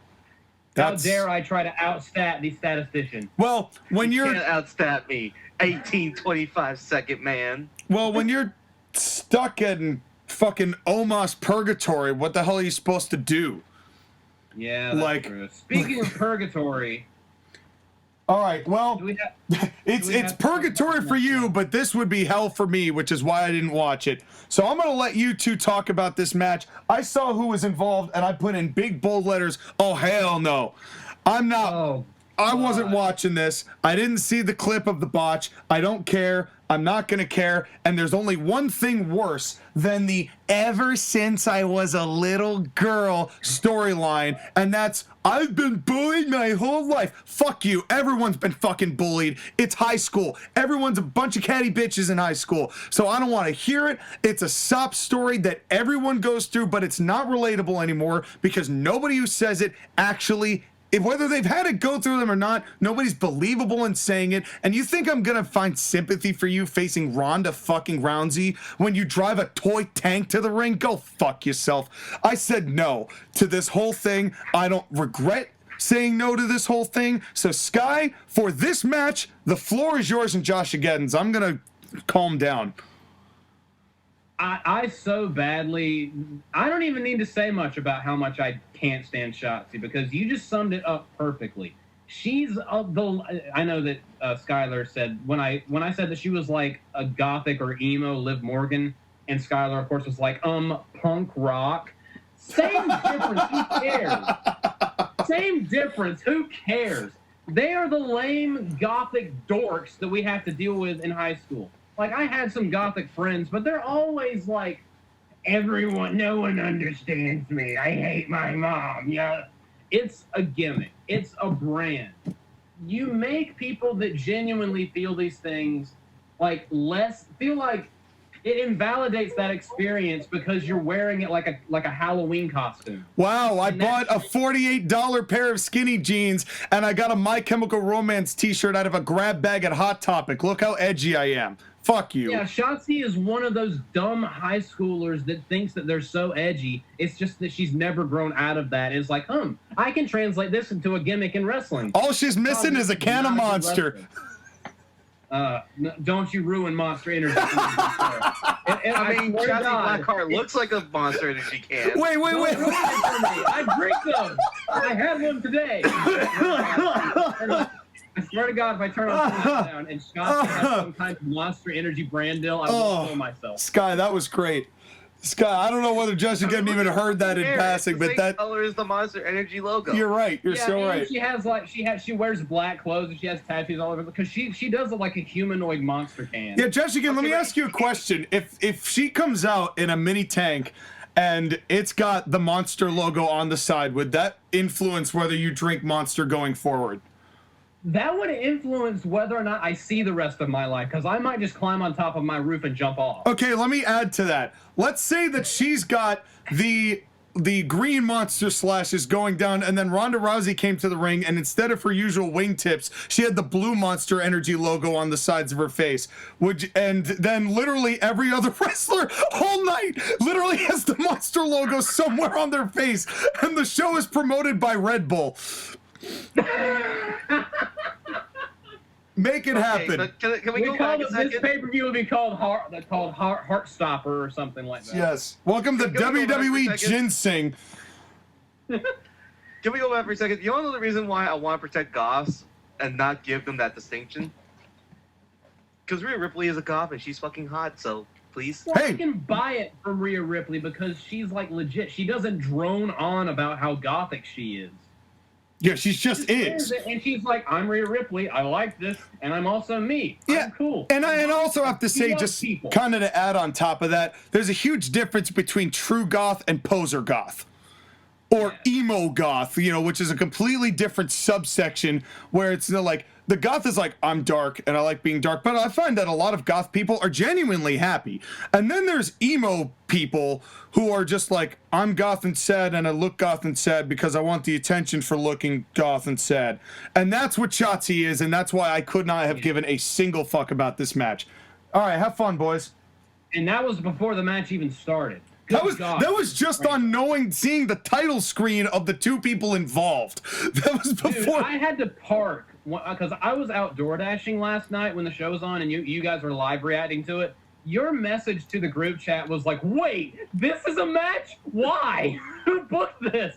I thought that was so funny. I had to park before I crashed into something because I was laughing so hard. Because I didn't know. It's. That's why it was so funny. Yeah, yeah. And also, I'm disappointed in you, Sean, because you didn't see the botch. No, I refuse. Sean, I refuse. Save yourself. It is so bad. I refuse. Basically, Shotzi tries to do an AEW-style tornado DDT on the apron, the hardest part of the ring. Shotzi goes through with the spot, but Ronda stops midway through and just crumples into the fetal position on the apron and then awkwardly falls to the floor. And everyone was just like, oh. Shame on whoever booked this match. Why are they booking Ronda Rousey with people who can't work? Ronda Rousey can barely work. Whose idea was that? Because they don't have any... Hold on. Can we stop for a second? There's not enough women on the roster to book Ronda Rousey versus anybody. Then don't have her as your fucking champion. Maybe build her up versus Shayna instead of having Shayna be an asshat. Maybe that's what they're planning on doing, but I don't know. Oh, here's the thing. Okay, first off, this match does not start with collar and elbow tie-up. We're 2 for 3. Wow, shock. No, we're done with collar and elbow tie-ups on the night. To be fair, that was it. We're done. We can just pack it home tonight, boys. That's it. We got as far as we were going with that. But I'm disappointed in WWE for basically making Shayna Baszler a coach. She might as well just have a towel and say Coach Baszler on the back of her shirt, because that's all she is now. Shotzi's punching bag in this match. Why did they do this to Shayna? Because Shayna is not the baddest woman on the planet. But, like, why did they do this to Shayna? Because, like, because I mean, well, let me rephrase that. They did it to Asuka, so why am I surprised that they did it to Shayna? Does the Women's Championship in NXT mean you are going to be literally destroyed and made to seem like a total cuck bag in the main roster? And that's with or without Vince McMahon there. Apparently. Well, NXT Women's Champion post-Horsewoman. Yeah, I can't wait for Mandy Rose to come back to the main roster and get beaten in the powder. Loses to I mean, Mandy Rose is fine. Well, God. Well, we'll save your gushing for Mandy Rose for when she returns. Continue shitting on this match if you would. Well, real quick, I'm going to shit on the fans too. Skylar, can I borrow your gun and assassinate the audience? Because the audience started going, "We want Sasha! We want Sasha!" And I'm like, no, we don't. No, we don't. I mean, to be honest, like, given the women that were in the match, I would have preferred Sasha Banks. Yeah, I was going to say. And she's the fourth for the 4 horsemen. I'm so over Sasha Banks. I'm 100% in Sean's camp if she's the fourth of the 4 horsewomen. She's an Eddie Guerrero wannabe Snoop Dogg cosplaying wrestler who's way too tiny to make any of her shit look believable, and I'm just over it. She's like, what color is her hair going to be this week? I'm so over Sasha Banks. I will say this though. I will say this, and I think you and I are going to say the same thing, Sky. I would have taken Sasha Banks, and I agree. She is the fourth of the horsewomen, but she could still work at least. She knows how to work. She and Ronda had one of the best matches of Ronda's first run, I think. They did have a good match at the Royal Rumble a couple of years ago. And that was where I was like, okay, so Sasha still has something here. It's just that she's not in a good spot to showcase it. And I think Sasha also has kind of a big head, which also makes it kind of difficult to do business with her sometimes. That being said, I would have rather have had Sasha Banks go Broadway with a dog than have this match between Ronda Rousey and fucking Shotzi Blackheart on this match. I literally wrote down Ronda Rousey versus Shotzi Bad Fart, and that's how this match went. You're not wrong. You're not wrong. Anything else? Again, having said that, again, I don't blame the audience for chanting "We want Sasha" because this match was not going to give it to him. This was a bunch of really sloppy punches, kicks, weird strikes, submissions that don't mean anything, jumping into the crowd and literally going over extras, clearly paid extras. And the paid extras could sell better than the wrestlers in the match. Yeah, probably. But again, okay, Sean, real quick. You need to see this DDT spot because your soul will leave your body. No. Like JR style. No. I want to live. God. You're trying to kill the fans. I want to live. I'm trying to extend my lifespan, and I'm not trying to lower the hours on that lifespan by watching Shotzi fail. I want the fans to die because they root for the Boston Bruins, and clearly they suck, and they know they suck. That's why we're on a 12-game whole win streak, Sky. Keep trying. Fuck you. Okay, real quick. That box was horrid. But what pissed me off more than anything else, after watching Finn Balor basically do a masterclass of this is how you sell your leg. Ronda Rousey has Shotzi in the ankle lock for like 20 to 30 seconds, and then Shotzi gets out of it and is walking around perfectly fine. Not selling it at all. Jumps out of the ring, lands on her feet, not selling it at all. Just why are you a wrestler? Why are you in a wrestling company? Why is this what you wanted to do with your life? Do you just want to make me miserable? I mean, to be fair, Ronda Rousey's ankle locks all look terrible. But at least act like it hurts. I think that's the one thing I saw in that whole match was the ankle lock.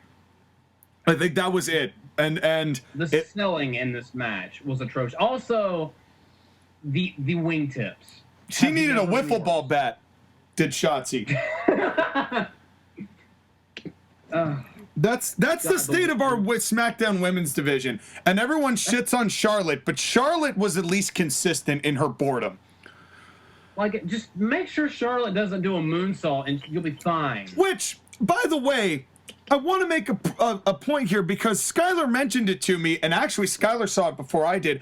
They did a Charlotte package, but then never mentioned it on the main roster and on the main show. Why? I don't understand. They're teasing her to return, but against who? And under what circumstances? And what parts of her face will be in different places than they were before? Well, there is a special event that's coming up and a match type where people usually return from lengthy stays of goneness, and, well, the women's division needs help filling the numbers, so, like... I'm going to use that to describe a hiatus from now on. Goneness. Stays of goneness. We have a heightened state of goneness here.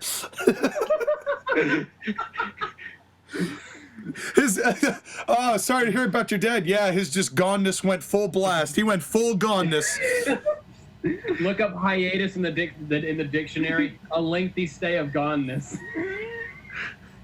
Oh. Ladies and gentlemen, we are gathered here today to mourn the goneness of our dear friend, Damage Control, who were brutally murdered in a cage because of bad booking in about 50 minutes. Yeah. Lest we forget their here-ness. Let's celebrate their here-ness.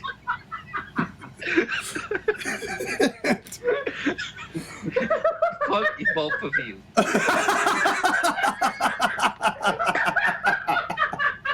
Oh, God.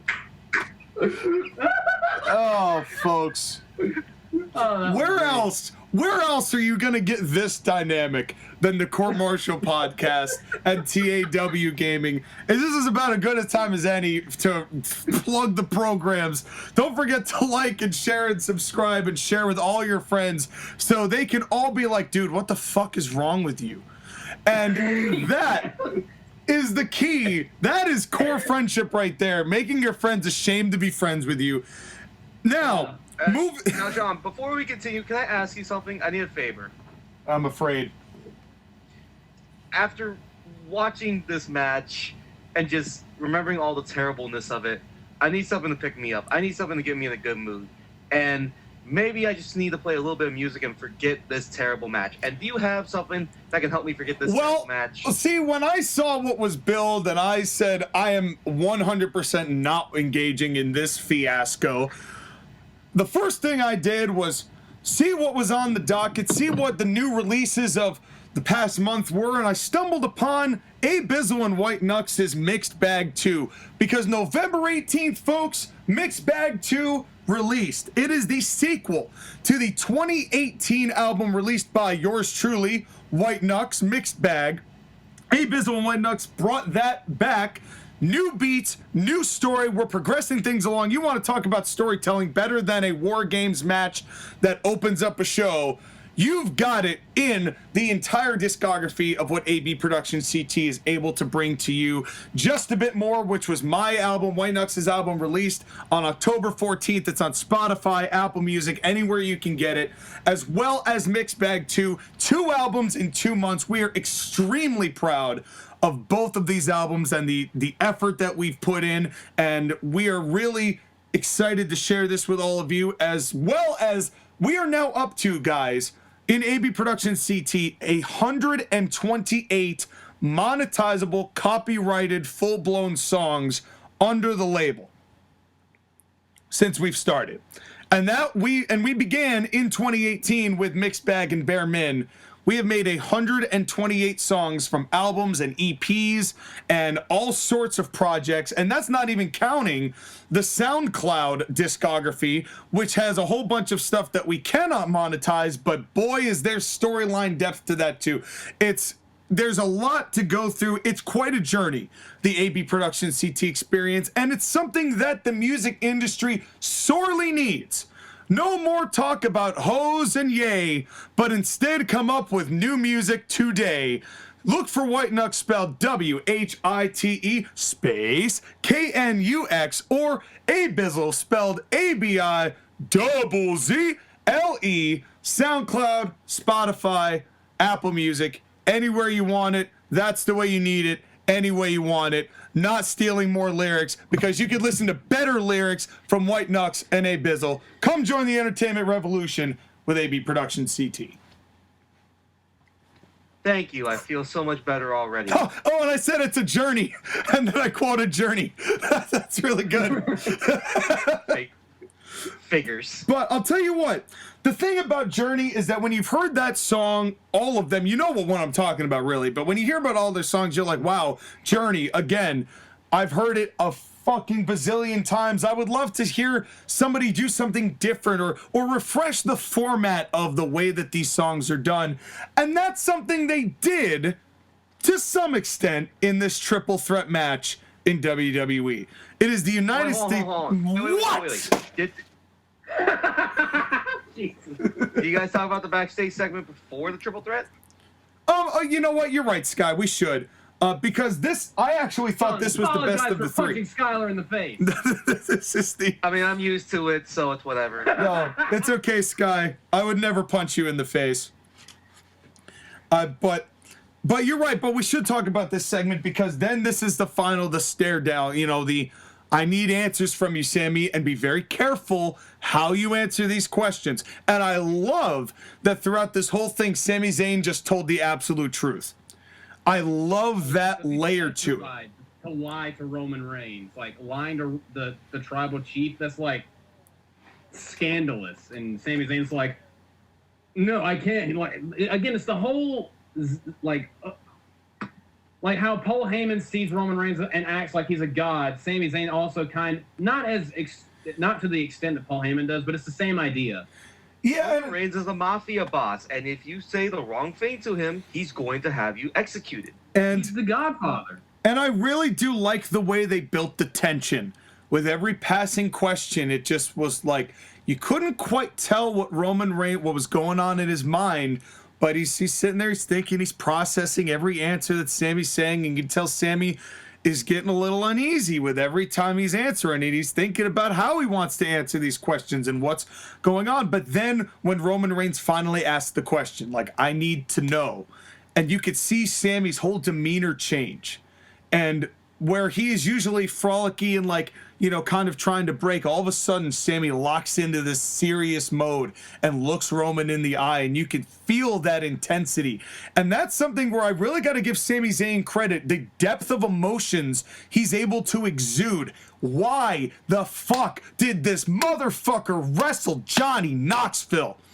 I knew that was coming. It was only a matter of time, ladies and gentlemen. Because Vince McMahon made him. But he agreed. I'm not going to get into it. We've already gotten into it. The thing is that you can agree to doing something and you still hate it. It's just Vince McMahon was that all-powerful mafia boss, but now he's dead. See, this is why we need to advocate for murdering people. You guys don't Sky, this show. This is the darkest, lighthearted show I've ever been a part of. As we are lightly cracking jokes. Show you've ever been a part of was CIW. We started this show with Veggie Tales.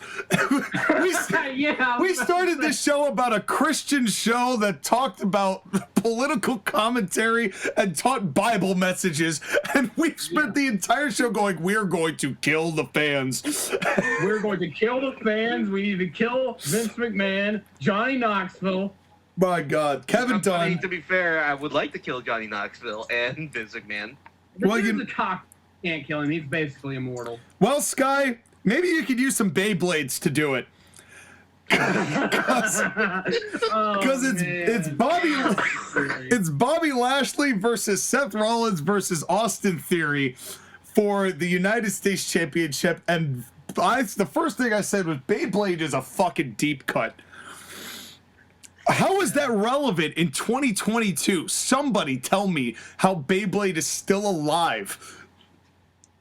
I think I might have said it a few too many times because, again, me and my fiance have been binge watching Attack on Titan, and one of the characters is a guy named Captain Levi, and when he grabs two swords, he spins around like a freaking Beyblade and just destroys people. Because now 90s kids have money and their nostalgia is going to force them to buy stuff like that. That's why Pokemon's so big. That's why Digimon's been running back. That's why Bleach is going back. Dragon Ball Z's going back, and so is Beyblades. Yeah, that's why I totally don't have 24 different Yu-Gi-Oh decks that I do tournaments with by myself. That totally doesn't happen because I'm not a 90s kid. I'm turning 30 next year, you know. And honey, did you pay the bills for like the electricity bill for this month? No, but I bought some Beyblades. No, just duel my electrician. No, if I win, I won't have to pay. Like, next we're going to get a couple of Bionics commercials. Oh, Bionicle! Bionicle was the shit. Those were so awesome. I loved Bionicle. But anyway, exactly. But then speaking of kind of like flashbacks, we get a little taste of older Rollins music in Rollins music, which was cool. And Rollins dancing to the ring just makes me laugh now. Yeah. It's so ridiculous. He's so ridiculous in his movements that it just makes me laugh every time I see him. It's like, I really do hope that in modern games we can get Seth Waluigi to dance like that. Seth Rollins is all of us who just took a shower, got their best jacket on, and starts dancing their way to the living room. Wet. You're not wrong. Shaking off the water that we clearly didn't dry off by putting on a leather jacket without toweling off first. And yes. Yeah. And you're still just trying to get all that shit off your leg. You're trying to get the water off your leg, which is why you're like hunched over, like trying to get the water off of the jacket because like leather and water just don't match well. Anyway, what did y'all think of this triple threat match? We'll start with Josh again. I can't tell you which one I enjoyed more, this match or the Finn Balor AJ Styles match. I thought this was one of the best triple threat matches they've done in a while. But my absolute favorite thing about this, not only this match, but this whole feud between these three, finally, the United States Championship feels somewhat important. I feel like that's the biggest takeaway. Somewhat. That and Austin Theory's new aggressive persona, which is also really good. But it just makes me happy that they're actually trying. They're at least putting effort into the secondary titles. Sky? Been a long time since I've seen a triple threat that I didn't just like immediately zone out of. And that's because they did something different, which is they brought a lot more energy into this match, and it was a lot more fun, and it was a justified triple threat match. Because how many times we get a multi-person match that's like, you're going to fight this guy and this guy because reasons. Because we had one of those in the beginning match. Yeah. Yeah, the let's do it for the sake of doing it match. And I have to agree with both of you. I thought that I think the triple threat matches in WWE had become very painfully formulaic. Recently, again, we've said hashtag bad formatting, and triple threat matches were a part of that. This, as Skylar said, was built better as far as what they were trying to accomplish with these three. I think that I think a lot of times with matches between them, you'd get the standard, let's take one person out, have the first two fight. Take the next person out, have the next two fight. Take the last person out, have the first person, then the third person fight. You didn't get that in this match. Like yeah. You didn't get that. It didn't feel like that. I'm glad I broke one of you with that. And it just, to me, it just flowed better, And now, to be fair, I'm going to like Finn Balor and AJ's match better inherently by proxy of it just being a singles match. Because a triple threat match is still a triple threat match. As much as I want to like this more, I can't. It's just singles matches are just better in my opinion. In my opinion. But that's not to say that these three didn't try hard and they didn't make this feel important and still feel like it was refreshingly different from triple threats of recent memory. Like, for example, I do like the fact that they did the flatliner DDT, that Bobby really got like shown. I wish that they didn't just shit can Theory at the beginning, but I guess because of what they were going to do later, it's fine. Although I do have to say, did you notice the major commentary faux pas? Which was? So Skylar's answer's no. Did you notice the Josh-Ageddon? No, I did not. So Austin Theory has got the advantage on Seth and Bobby, and Theory goes to do a vertical suplex on Bobby, but Bobby just lifts Theory up and does a vertical suplex himself, and the commentary completely missed that.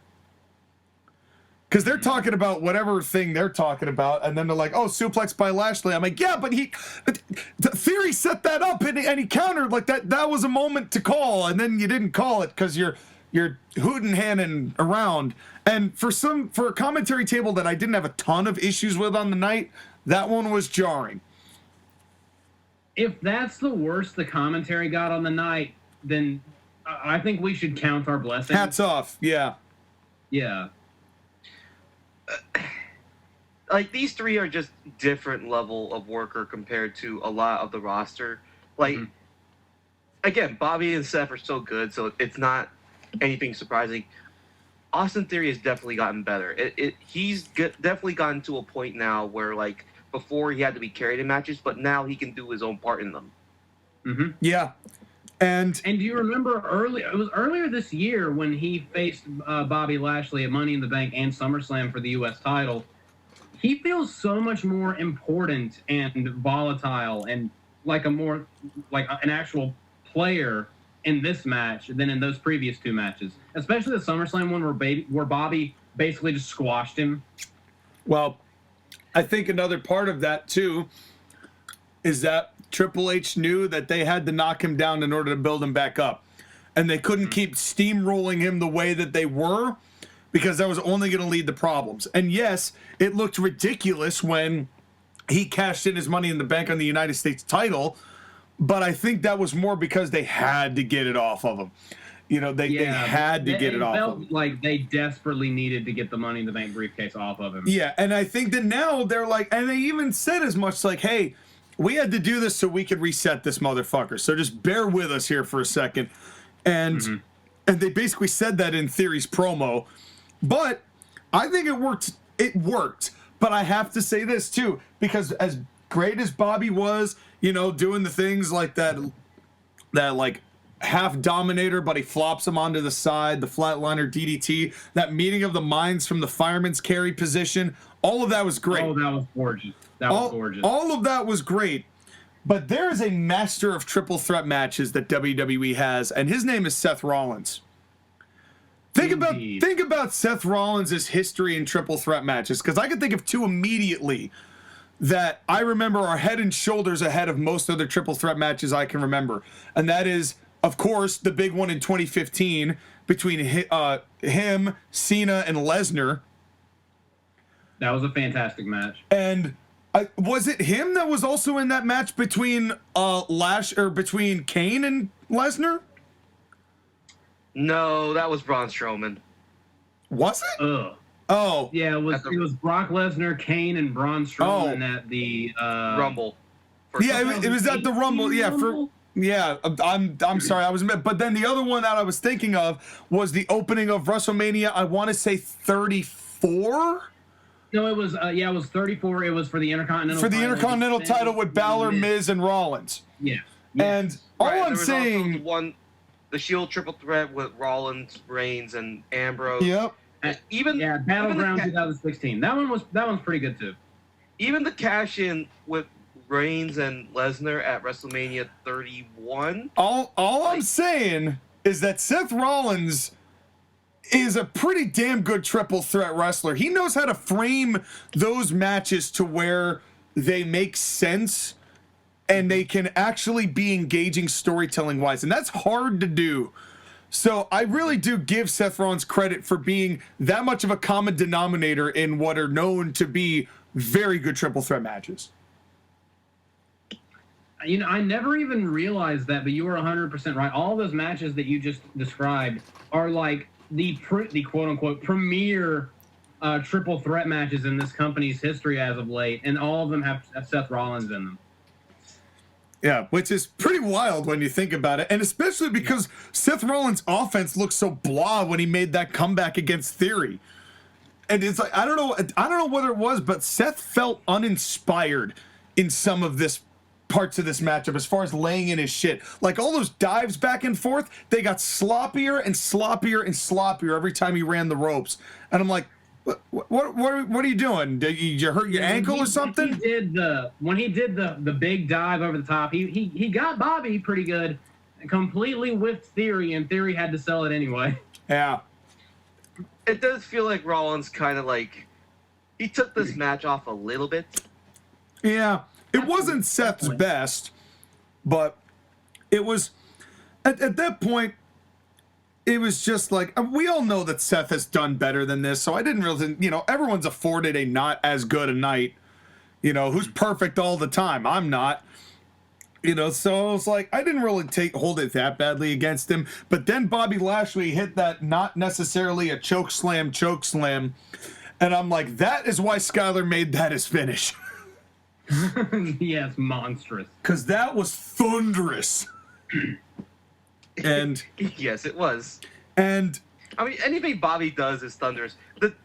Although I will say this, the double hurt lock was a little weird. Well, it was a little ridiculous. We're getting ahead of ourselves here. Because before we get to that, there was still some more fun stuff like I think that Seth Rollins is going to turn face before too long.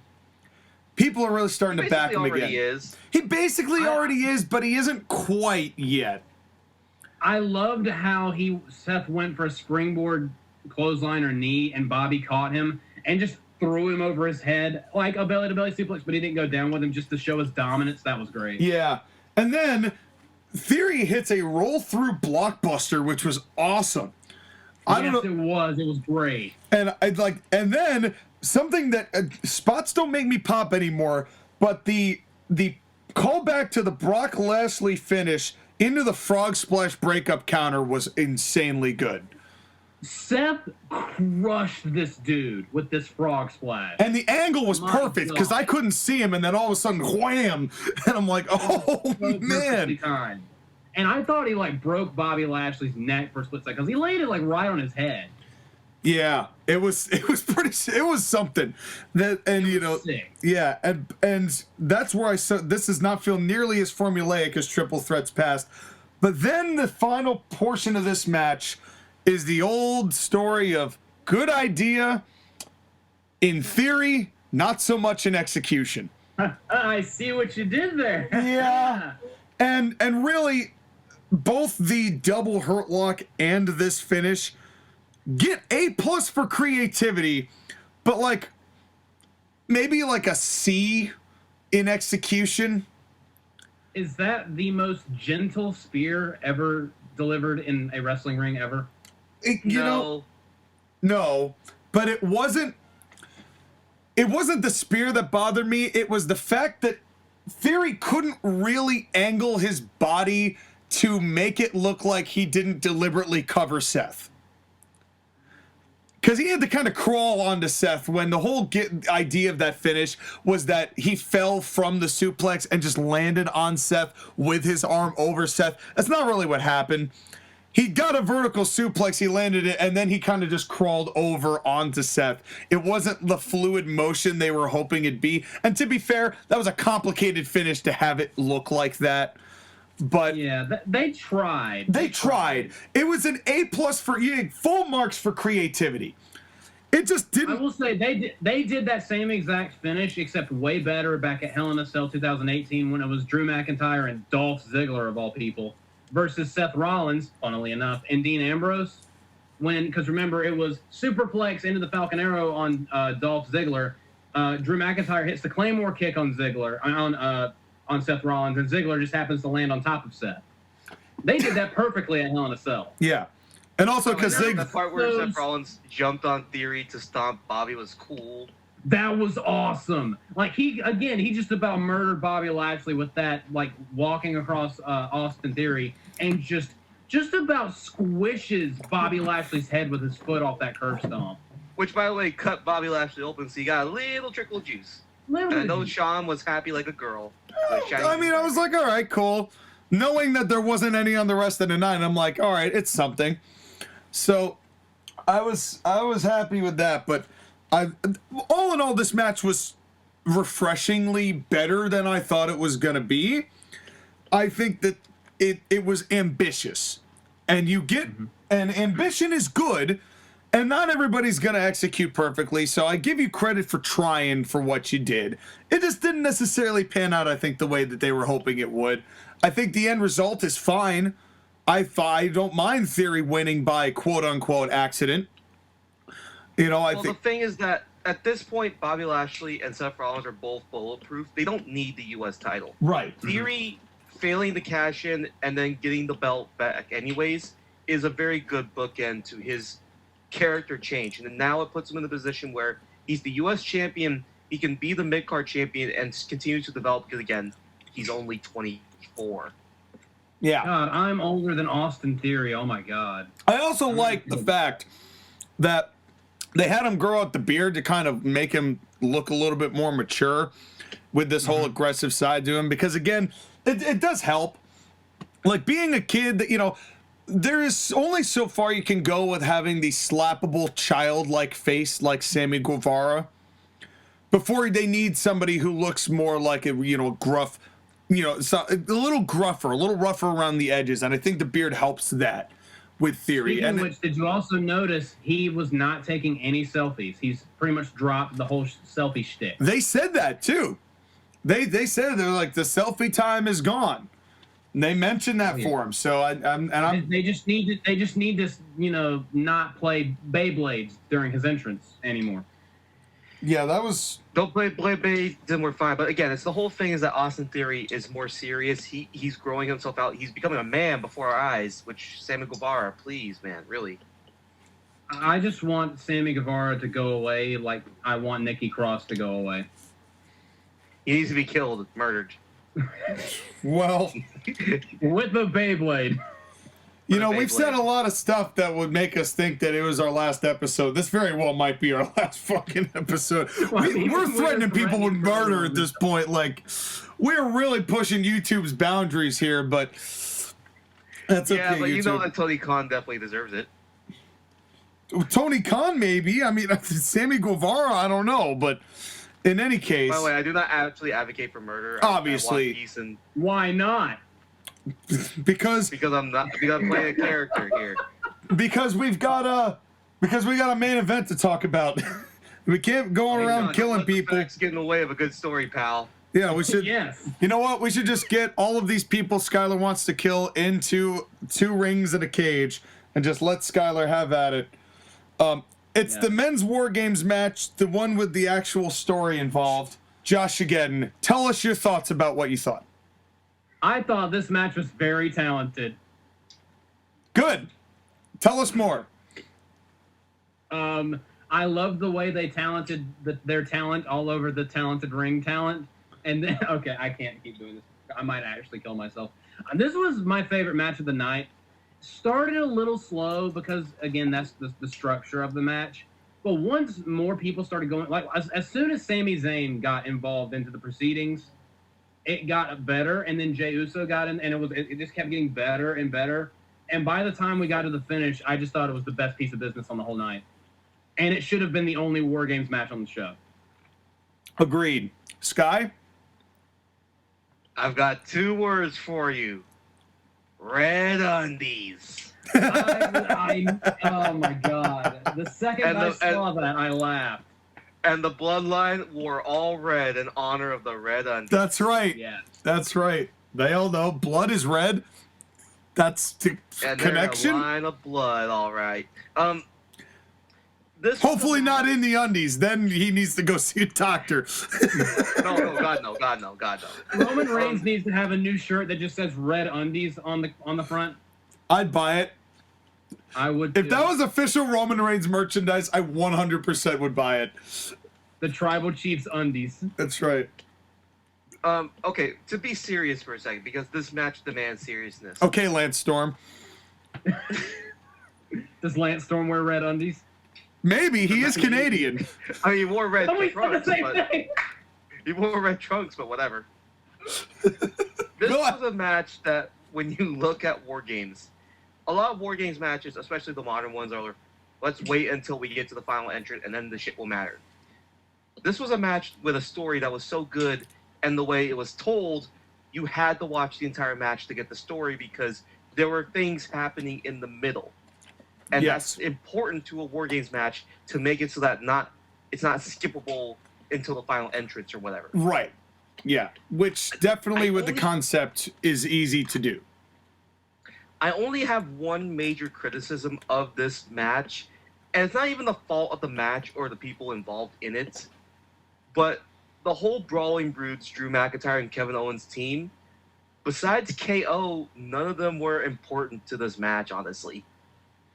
They were a plot device. I hate to be that guy, but they were a plot device, and they were there purely as the antagonists to the Bloodline, who were basically the protagonists of this story.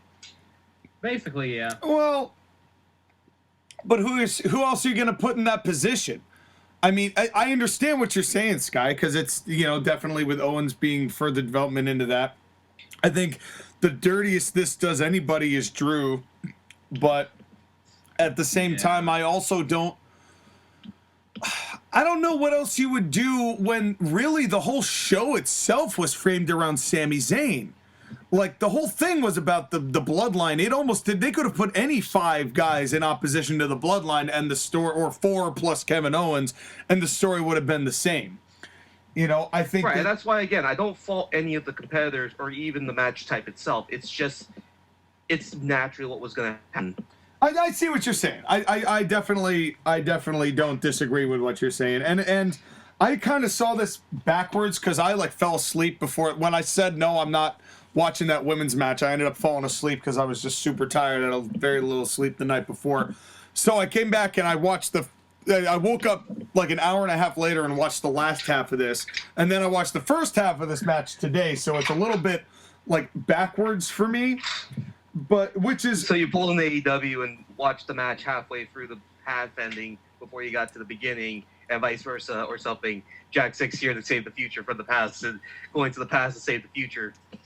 Leads Hawaiian punches and afraid of the floor. That's right. And this was the point where I said I can't believe I'm missing Mike Rome the Ham Witch, because she was just ridiculous. It's one thing for a dude to over Hamletize a thing. I made up word. I made up. I can English. I'm gonna go to the hospital. I'm having a stroke. I think seated right next to gets seated right next to Tony Schiavone. That's right. me and Tony are gonna share a bed. And You're having aneurysm too? Yeah. That's first time. You? I don't know. First time. Maybe. I can't remember anymore. But this match, and I can't believe I'm going to reference this a second time, this match was like Shrek, because it had layers. And it was, it was great. I mean, everything. I have one major question in this entire thing. Who gave Roman Reigns a chair? Nobody else got to sit down. I don't care if he's the tribal chief. Who the fuck gave him a chair? Probably Paul Heyman. Up there. Well, then show that. Be like, here you go, tribal chief. Sit down. You do not need to stand until you're ready, tribal chief. I will hold your belts for you over here. Speaking of that, when people were coming out and you could just see Roman Reigns directing traffic like a mafia boss, that was just money. Just take all of my money. And normally I hate Kevin Dunn's extreme close-ups, but in this case with Roman Reigns, it worked. because you wanted to know how he was orchestrating things because they built it to where they were watching Roman orchestrate things. Like making Sami Zayn and Jey Uso work together, forcing them in the ring, going like, sort this shit out. Do it now. Whenever things started going wrong for the Bloodline, you wanted to see Roman Reigns' reaction, and you're like, oh, these boys better start working together much better, or Roman Reigns is going to be pissed. Yeah. And it was real drama in this match. Yeah, which I loved. And it wasn't horror. I mean, yes, it was milked because it's Roman Reigns and you know, half of his matches are acting, but this was not as milked as I thought it was going to be. It still moved along. You know, sometimes what happens is they take too long milking that the whole match grinds to a halt. You didn't feel that in this match. All of that said, real quick, can I tell you the one thing in this match that I truly hated? Like, this was my favorite thing on the show, but there was one thing in this match that I despised. Is it the fact that Pete Dunne is still called Butch? I mean, I hate that, but whatever. I thought he was great in this match. He was. And in fact, one of my favorite things was when he was busy breaking Jey Uso's fingers, and then Jey punched him and was like, "Damn!" That was great. Yeah. But Ridge Holland, Jesus Christ. The first thing he did when he entered the ring was almost drop someone off of a power slam. And I immediately was like, oh, dear God, he's going to ruin this entire match. And everything, he just looks like a lumbering oaf whenever he does anything. His face is dumb. He looks like a dumb box person. Why am I watching this man? He's Ryback with hair. Ryback wasn't this bad. Are you sure about that, JoshAgeddon? You sure about that, JoshAgeddon? I mean, at least Ryback could have a match. It wasn't a long match. You sure about that, JoshAgeddon? I mean, I don't like Ryback at all. Ryback match. Ryback, but if you maybe we need to have a Ryback match of the week. No, for fuck's well, sake. Listen. I hate Ryback. I think he's an idiot and not a terrible wrestler. But if you put Ryback and Ridge Holland in front of me, I would gladly pick a Ryback match 100% of the time. The only reason that Ryback didn't break Big E's neck is because he didn't have the opportunity. That is also true. But my God, Ridge Holland sucks. No, I'm not saying Ridge Holland doesn't suck. Everyone who has heard me talk about Ridge Holland for 5 seconds knows my opinion of Ridge Holland. That dude can go fuck a railroad spike. And basically go the same way as Nikki Cross and go right down that crosswalk and fucking right out of here. Don't take the handicap ramp. See, that's the thing is that I'm advocating for murder, but you're advocating for what?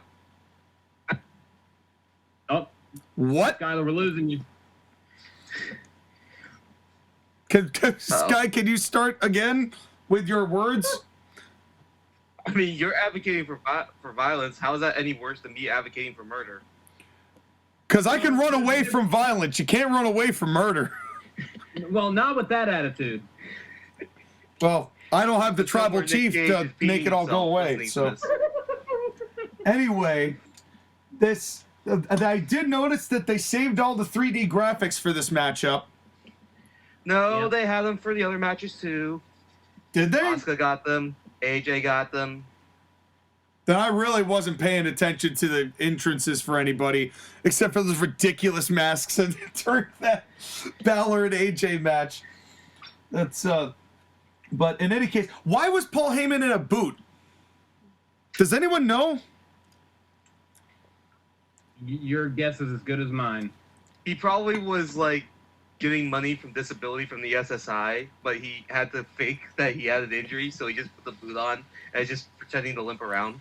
Maybe. Oh, speaking of Ridge Holland, because either that or he's still selling the Brock Lesnar thing, which if he is, that's great story. Yeah, good for him.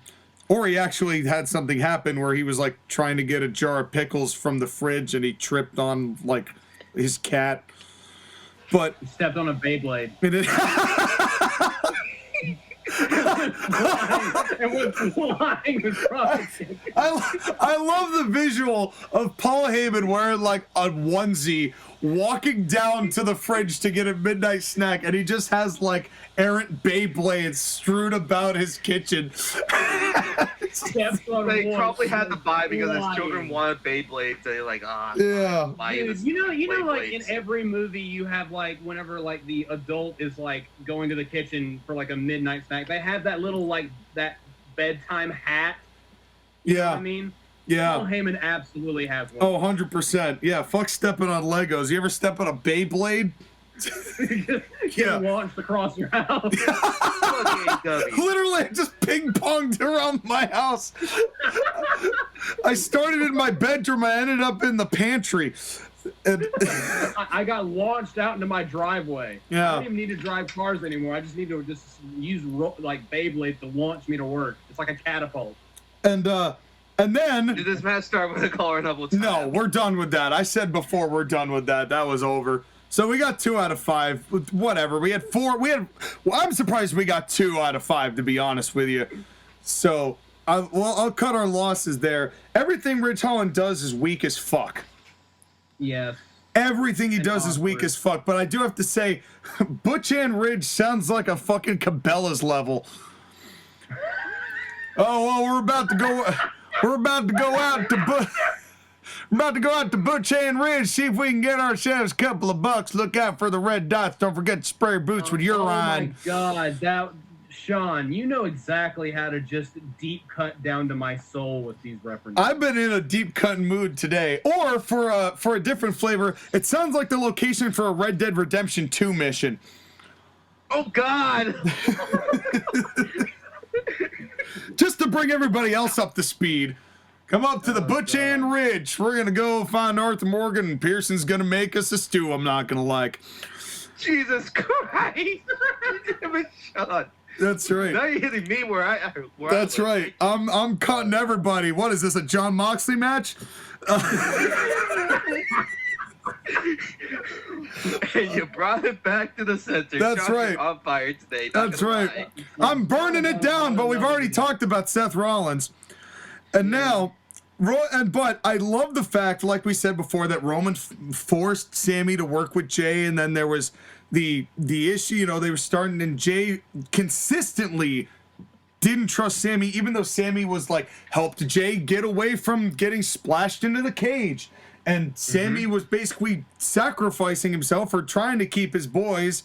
You know, Sammy being a constant team player consistently kept this match engaging. But boy, would I have loved some juice. Yeah. But question is where? Anywhere. Fucking anybody. Everywhere. I don't care. I don't care. Anybody in this match. Bloodbath. Fucking all of them. But you could pace it out. The only thing that bothers me, and again, this is just the sterility of this show. Seeing Jey Uso get lawn darted into the cage means nothing when you don't see it. You know, say what you want about that ridiculous Armageddon Hell in a Cell in 2000, but when you saw Triple H's head getting grated on all 4 sides of the steel from Steve Austin while his head's covered in blood, it meant more. It felt like him being grated on the steel was that much more inflicting of damage and wearing him out. The time when Triple H got slungshot by Shane McMahon into the cage, and then Vince McMahon did his great surprised Pikachu face in the camera right afterwards. You know, that wouldn't have felt the same if Triple H's face had just been clean. Yeah, you're right. It wouldn't You're have. right. It's one of those things where it's like, I felt myself craving juice because the stipulation called for it. The storytelling called for it. And Triple H doesn't have to overtly say, yeah, we're going to cut people. He could still take the stance of, oh, yeah, we've outgrown it and we don't need it and it's not wrestling, and then do it for something like this so it means something. Or maybe he's saving it for WrestleMania. Could Not be. do what AEW does and do it in every single show and almost every single match. Could be. Well, we already mentioned John Moxley, so... And maybe that's why Triple H is like, no, because look at how fucking gratuitous they're doing it. You know, we don't need that. We can, but I feel like just a little bit of juice would have been like made that much more of a difference. Like, can you imagine how much more desperate a situation it would have felt for Sami Zayn if Roman Reigns, as he looked up at Sami and nodded for Sami to hit that haluva kick? And I know I'm jumping the gun a little bit with other stuff here, but imagine how much more impactful that moment would have been if Roman Reigns in his weakened state had blood pouring down his face. And then was like, I'm beaten, I'm bloody, I'm the tribal chief, I'm not looking good right now, but you can save this for us, Sami. Do it, you know? I'm orchestrating things, but it's up to you. And then Sami hits it. I'm just saying, you could have used juice here to make what was already very good even better. I will say though, on that that haluva kick, Sami nailed Kevin Owens with that thing, and it almost looked like he gave him a black eye. Yeah. And that's the angle that you do the boot from, Kevin, not the one in the opening match where Bianca clearly wasn't hit. Yeah. Well, maybe that's because Kevin Dunn got a hearing from Triple H and said, fucking do it better in the main event or you're fucked. Triple H walked into the production truck and said, Kevin Dunn, what in the hell was that? That's my favorite Eric Bischoff line. Yeah. Ever. That still is one of my favorite lines. And then Drew comes into the ring, and this made me keel. I had to pause the show. This made me laugh so hard as he's going there beating everybody, and then he's walking around, he's feeling good, and then he says as loud as he can, I'm feeling pretty easy right now. That was good. It just killed me. I was like, oh, Drew. Oh, it was wonderful. I love Drew McIntyre. He needs to stop doing, like, his future shock DDT used to look gorgeous and beautiful. He does it too fast now. He does it so fast that he can barely hook it right, and it looks sloppy. Drew, I love you. Either do the future shock DDT with the leg swing and it looked good and effective. Just stop doing it. The snap future shock looks so clunky. Also, Drew, you need to stop calling spots, bro. You're too loud. I could clearly hear him tell Sami Zayn DDT when he was about to do the future shock. And also, Drew, I love you, but you need to go away for 6 months and then come back. I love Drew, but at this point, I think that the fans are so stale on him that he has to leave and return fresher. Because I don't think fans are going to accept Drew in any capacity of major success, good or bad. And that's not necessarily facilitated by a heel turn. I think he needs time away for the fans to miss him. Because like you both said, he was very much lost in the shuffle in this match. And that's not fair to Drew. I would rather him take some time, go Scotland, and then come back come back when people are like, man, we need somebody to refresh you or somebody intense to take on, and then bam, here's Drew McIntyre. Go feel Rousey back in Scotland. I'm just saying, I think that now is a good time for not a release. I don't want him going anywhere, but a break from Drew McIntyre for everyone. How can I miss you if you won't go away? They need to start advocating the whole vacation system thing. Like, give guys like 2 or 3 month vacations. Yeah, when the timing calls for it, when they know the things, so they can freshen up a bit. You know, go home. Sheamus and left for a month so he could go to a wedding. Yeah, and then he came back and had a hell of a feud with Gunther. So, you know, I'm just saying that, like, Drew could use the freshen up, and I want that for Drew. I want Drew to feel important again, and he just doesn't to me right now. And it's just, that's what it, but then Jimmy Uso gets in, and then they have like the table shenanigans, and Owens comes in and does a little bit, but really where this match picks up is Solo Sikoa. Skylar said, "Why do you do your typical I faking an orgasm sigh that you've done since you've started on the podcast?" Every time I watch Solo Sikoa, I miss Umaga. They actually referenced Umaga several times during this match. I know, but that's the problem. He's an Umaga tribute wrestler, just like every luchador is an Eddie Guerrero tribute wrestler. I understand why you would say that. I don't necessarily think that they're that similar. I think that they're trying to push that they're that similar, but I don't necessarily think they are. I think that they want to push it like Umaga, but I don't know. I think that there's something different about Solo Sikoa that I can't quite place, and I don't think has been brought out of him yet. And also, they haven't been forcing it down your throat for over a decade, like with Eddie Guerrero. Like with Eddie Guerrero is so incessant all the time. You're just like, please stop. They haven't been doing that with Solo. And, you know, it's not like we saw the Samoan spike out of him. Yeah. It's like, I think they want to do with Solo something that I think they want to take their time with Solo. And yeah, maybe they're having him do some homages just to some homages. I see what you did there. Yeah. It was good. Thank you. You know, they'll do some of that just to kind of get people to remind them of like what the lineage is. But I think that there's more for Solo Sikoa than just being a Dolph Ziggler and a parody wrestler.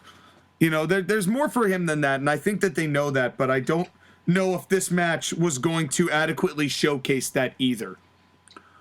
Also, I just wish Jacob Fatu was in this company. Yeah, sadly, his criminal record is probably going to stop that ever from happening, but it's, but Solo was still, I mean, I thought he was still good at what he did, just looking demolished. One of the things I really liked with him was when the Bloodline was making their entrance, he literally just turned around and just dead stared the baby faces for like a minute and a half. He didn't care about the chanting or the raising the hands or the one finger. Nah, fuck all that. He's like, I'm gonna kill you, I'ma kill you, I'ma kill you, and I'ma kill you. And I'm gonna look you in the eye before I do it. And I loved that. Like that kind of attitude difference. That's where I'm like, okay, they've got something with Solo, but I don't know exactly what yet. Solo is also green and young. Yes. He needs a little bit of time to develop before he becomes what he is. But again, the whole thing is that when each and every time a Bloodline member came out, the dynamic of the match changed a little bit. When Jimmy comes in, he has to play Peacemaker with Jay and Sammy. Yep. Mm-hmm. And it's just one of those things where, again, little storytelling things. When Solo comes in and wrecks shit, Sammy's on top of it like, hey, you're doing great. And Jay's like, don't you fucking say nothing. Focus on the match or shit. Yeah, and you really never felt that with hardly any of the baby faces. Kind of furthering your point, Sky, that this was really more about the heels than it really was about anybody other than Kevin Owens and the babyface side. And not even necessarily it's all fun the heels. when the bad guy is the pro tag. Well, but with Sammy, he's just so damn likable. Even if he is helping the heels win, it's like he's something else, you know. And then Roman comes in, and then we start. And the thing I liked about this the most is that it did not overstay its welcome once that bell rang.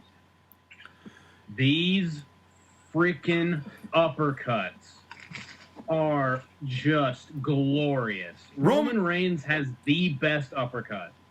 He's best punch. He's one of the best, save for when Drew was really putting some emphasis into his punches. Roman Reigns is one of the best. God damn, it's gonna sound like Michael Cole, but he is one of the best strikers in the game. The best pure striker in the business today. You know, he is. But that's a legitimate thing. Yeah, he genuinely is. I mean, nobody lays in the punches quite like Roman Reigns. And you could kind of, you know, for all of the shit that we gave Roman Reigns for years, I said looking at this going, look how far this motherfucker's come.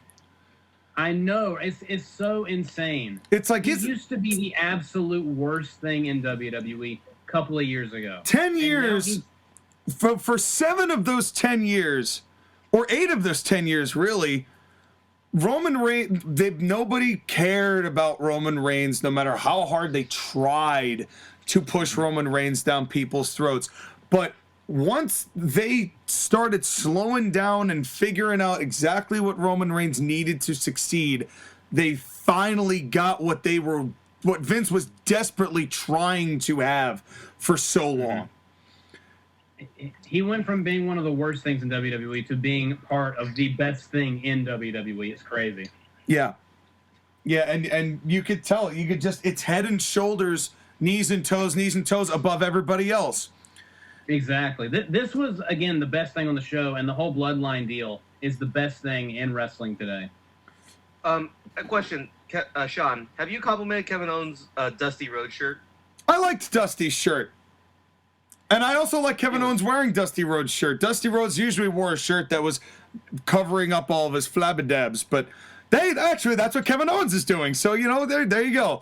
Right, and it was kind of like when Michael Cole at the beginning of the show mentioned that the War Games match was created by Dusty Rhodes back in 1987 during Jim Crockett Promotions. I'm just like, history lesson? Wrestling? WWE? What's happening? Good, yeah. Good. Do more of that. More of this. Yeah, do more of that. We don't need to hear about the Joshi princesses, but more of that. Although Kevin Owens doing the DX suck it before he does a cannonball was a little fun. I was a little confused by that, but I was like, all right, fair enough. But really, where the story? That Triple H was in the back smiling on his boy. No, of course. But where the story really started to develop was here towards the end with Owens and Sammy in the stare down. And I'm going to because I know one of the two of you is going to be able to better describe this finish than I will. So whichever one of you wants to fight for who explains it, have at it. Skylar, you have the con. Do I have the con? Well, if it's Tony, shoot him. Fulfill your murder fantasy, but go ahead. Right, so all 5 guys on both sides are in the ring. They all brawl and shit with each other. And then basically they take each other out one by one. Drew gets taken out by Solo with a rock bottom through the table. Yeah. That's the manhandle slam, sir. No, it's not when a Samoan does it. It's a Uragi. Fuck you. Skylar, that's going to be your legacy in the wrestling business, is the changing of Uranagi to Uragi. Sure it is. But basically, Kevin Owens and Roman Reigns are the last 2 on their team standing, and they're both brawling with each other. Kevin Owens is about to win. Like, he hits the stunner. He hits a splash. He's going for the finish. Sami Zayn proceeds to stop it by grabbing the referee's arm to prevent the 3. Yes. And Kevin Owens is pissed, obviously, because he was about to win. And he was about to pin Roman. And they're looking at each other. They're talking to each other. They're angry as hell. Jay comes in, attempts to hit Kevin Owens with a super kick. Sami Zayn sells his soul and hits a low blow to Kevin Owens. And you can see the expression in Sami Zayn's face. He realizes, what have I done? But then he's like, I can't stop. I have to do what I need to do because I've chosen a side now. Haluva kicks Kevin Owens, and this Haluva kick was a haluva of a kick. And it was the most solid, stiff, brutal-looking haluva kick he's ever delivered. Well, but the real key moment to that is right before he does it. When he looks at Roman and Roman looks up at him and just gives him the nod like, it's time, son. And that's what did it. And then the look at Jey Uso and then offering up the body of Kevin Owens so that Jey Uso can be the one to get the pin of like, he's all yours. Does this prove it to you now? Mm-hmm. Well, the other thing, too, is that Kevin Owens, when he gets hit with the kick, he falls into Sami Zayn's arms, and Sami Zayn is holding Kevin Owens up. Jey Uso is looking at Sami holding Kevin, and Sami just puts Kevin down and says, do it. Finish it. Take it. And then Jey Uso goes to the top rope, hits the splash, which was picture perfect, mind you. Pin, 1, 2, 3. The Bloodline wins. Yeah, Sky. Pick themselves up. Sky, before you get to the finish of this, you were giving Solo Sikoa shit about an Umaga impression when literally Umaga's finish was the end of the match. Just saying. Well, that's the thing, is that it's also Eddie Guerrero's finish. So are we attributing Umaga or Eddie Guerrero? That wasn't really a What frog about Jimmy splash, Snuka? though. What about Jimmy Snuka? We don't talk about Jimmy Snuka. We're not allowed to talk about Jimmy Snuka in WWE. In the same way, we're not allowed to talk about the fact that Scott Steiner debuted at Survivor Series, but everybody else did, and they mentioned everyone else. That's a weird one. Like, Scott Steiner got inducted into the Hall of Fame last year. Well, and you'd think, with the fact that there were 100% of the people they could have talked about, and they really only talked about 66 and 2/3% of the amount of people. When you look at the people who debuted at Survivor Series and the people that they said, and you have to understand that that's not true. And it spells disaster for you as sacrifice, Senior Joe. But anyway. For this review, again, Sean's going to give Survivor Series War Games a 63 1/3 out of 10. That's going to be scored. Because Kurt Angle knows that he can't beat Sean, and he's not even going to try. He's not. Well, Kurt Angle might beat me, but Chris Jericho won't. I'll tell you that much. But in any the ending case, of this match, Roman hugs Sami Zayn like a brother, and basically like welcome to the family. Jimmy Uso hugs Sami Zayn regularly. Jey Uso grabs Sami Zayn and hugs him and lifts him in the air to the point where I thought he was about to belly suplex him. When Jay hugged Sammy, the crowd popped. which was a really nice moment, I thought. Mm-hmm. Because I kind of popped. I'm like, yeah, hell yeah. Like, way to finally, like, prove yourself to them. And, like, for that I can't speak. With that fence mended, when that mend fences, you know, I know two really good fence mending guys. Their names are Irmo and Elmac. And those two, you can give them a call. I have their card if anyone's interested. I'll get you in contact. Oh my god. But in any case. Jesus. Okay, your deep cuts are gone a little bit too far now. That's okay. We're not far enough. No, you know what? Actually, the context behind that debuted as we were talking. But in any case, well, look up CIW, folks. You won't be disappointed. But in any case, it was just the thing with this is that it ended the show. Even though the heels won, it was the right move. It was a great story to finish the show. And now they have a lot of different avenues they can take with this. They've left so much open to work with, which is brilliant. And it's something that WWE doesn't really do because they've made a habit and a living off backing themselves into a corner. And now they're actually kicking down doors with different lanes that they can take. And I like that. And it gives me hope for what Triple H is doing, progressing WWE. Right, exactly. Little by little, Triple H is doing what he needs to do to fix WWE and make it a must-watch show again. Yes. Which, whoever thought we would say that about D-Generation executive members. In the same year that we gave WrestleMania a 0 out of 30. Yeah. This is the same year. Think about that. 2022 has been a roller coaster. Like, what? And when we're going to talk about this at the Grapplies, which stay tuned for the live event, the Grapplies coming up in December, a third annual. We're going to have awards for as much wrestling as we've watched, good, bad, or absolutely abhorrent. We will be able to break all of that down for you. That's coming up in the future. But let's talk about show ratings. By the way, before we get to that, Chris Jericho is so fat that joke has lasted a full year since we started it, and he is equally as fat as he was then.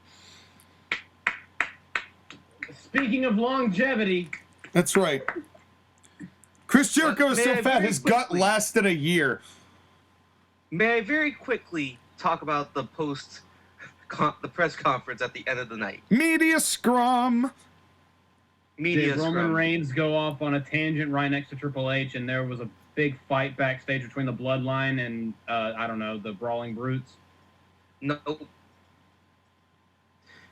Again, and that's the thing, is that when WWE does something, it's professional, it's actually like a sport, and that's something that Triple H said in his press conference. Listen, I'm trying to reintegrate this sport and revise it and make it must-watch more than any other live sport or entertainment entity. And that's what we began tonight, and that's what I hope we continue to do. There were other interesting quotes, like the whole thing about the Survivor Series match that we didn't see, which was, sometimes we need to refresh certain things, and that means that we need to take it away for a little bit, and we won't take it away forever. I'm sure when the situation calls for it, we'll bring that match back, but we decided to need to go a different direction this year. Or, another conversation, I know the fans like to talk about speculating match types like Hell in a Cell, or Money in the Bank, and Elimination Chamber, so on and so forth. Each one has its own merits for why it should stay a pay-per-view, but those are things that we're reviewing right now. But I can definitely guarantee you that there will be changes coming to next year's pay-per-view schedule. And also the other idea of maybe WWE Mexico, WWE South America. I would like to see a stadium show in Brazil. I'd like to see a stadium show in Argentina or Mexico and expand to other markets, because how long have they been going to the U.S. only? Clash of the Castle was such a great thing, and it's proof that they can do better. Again, these are professional sounding press conference, which Tony Khan cannot do, because everything Tony Khan does is amateur hour. Boys, fuck Tony Khan. Because Triple H cares about business and Tony Khan cares about Tony Khan. Period. Take Tony Khan and shoot him. That might be the only one tonight I wouldn't refute. Or at least obligatorily say we're not actually endorsing it, which we are not actually endorsing it. But with Tony Khan, the urge is there. The urge is there. Let's get into the ratings here. And I want to say, too, Sky, that the only thing I didn't like about the media scrum was when Paul Heyman said that they were the best act of the last 2 years. He endorsed Sammy, but I hate that use of that word, because it's like, it makes it sound like they're community theater workers, and that's not what they are. Wait, hold on a second. You said you didn't watch it. I said that doesn't mean that a short on YouTube didn't come across my face. But I saw it, and I was just disappointed that Paul Heyman called it an act. But I'm like, the point was fine, because he's putting over Sammy, and it was a hell of an endorsement. But still, I just hate the use of that word. But now, let's go to ratings. And Skylar, you've talked a lot in the past 48 seconds. Tell us more about what you thought of this show overall. Overall, I thought it was a good show. Like, this was maybe one of the better Triple H shows. How can you say that when there's only been 5 shows? But it was better than Extreme Rules by far. Way better. But that was because Extreme Rules was a B pay-per-view that they were kind of handicapped to do. Yeah.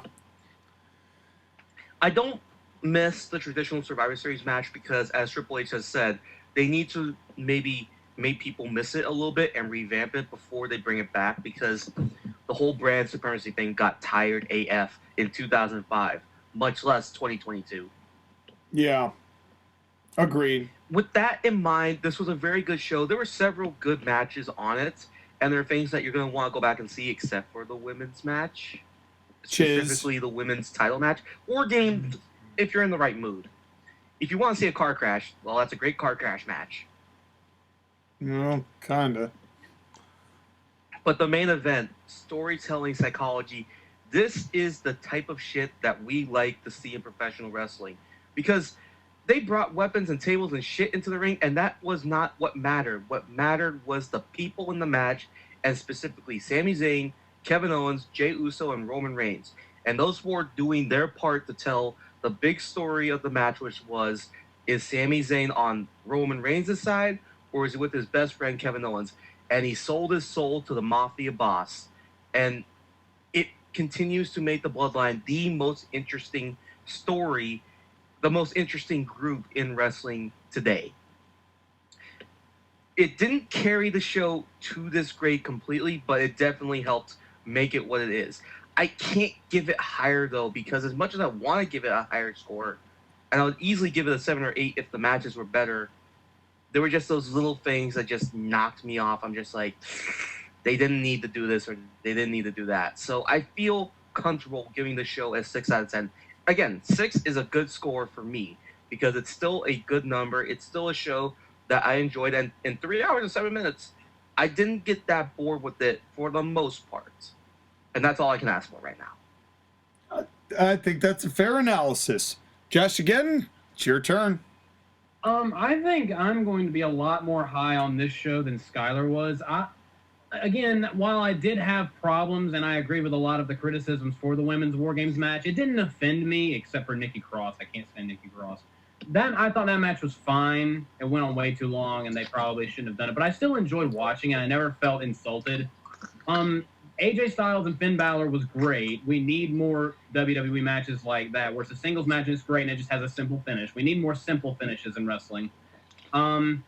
Ronda and Shotzi was god-awful, but we all knew it was going to be, so no real shock.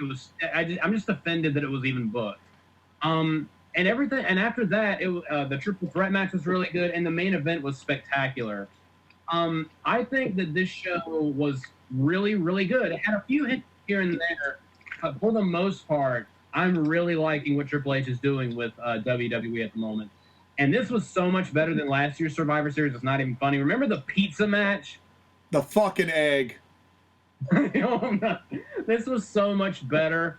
This was so refreshing. It was a short 5-match show. I thoroughly enjoyed it. I'm giving this show an 8 out of 10. Wow. That's would have been better if it wasn't. It would have been better if it wasn't for Ronda Rousey and Shitzy. I honestly didn't expect that. I didn't expect you to give it that high of a grade. It's and I'll tell you this.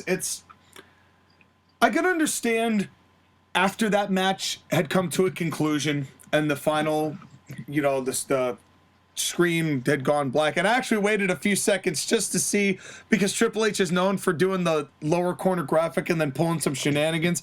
I half was like, are they going to fuck with us now right at the end of this? But no, they didn't. But the fact that I was like still intrigued enough to watch until that final graphic was truly gone. I like that feeling. That feeling of I can't shut it off until I know for sure nothing's going to happen. I love that feeling, that attitude of like, there's still, you can't quite shut off the show prematurely. With Vince's show, easy. You know what you're getting. And the only way you're not is if it's worse than expected. And that was Vince's show. You can't wait to turn it off. Yeah, that one, you can't shut that show off fast enough. This show, one, you're excited about what's happening next. This show, as I'm sure you both are not surprised, my biggest critique of this show, one gimmick match. Period. Mm-hmm. I said it at the beginning. I'm not going to go into it again. That's my biggest critique. One. Do one. Just one. I like that the fact that they did take the 5-on-5 traditional tag away. Again, how can I miss you if you won't go away? I like that. I think that the fact that they put War Games in here worked. Because it was an adequate substitute. Would have been even more adequate if we only had one. But all of the men delivered on this show. The match that had somebody who I generally don't like in Finn Balor exceeded expectations. Enjoyed that for the most part. The triple threat match exceeded expectations. A little overambitious of a finish, but still overall pretty good. And the men's 5-on-5 for a 38-minute match certainly didn't feel like it. But both of these women's matches were pretty rough.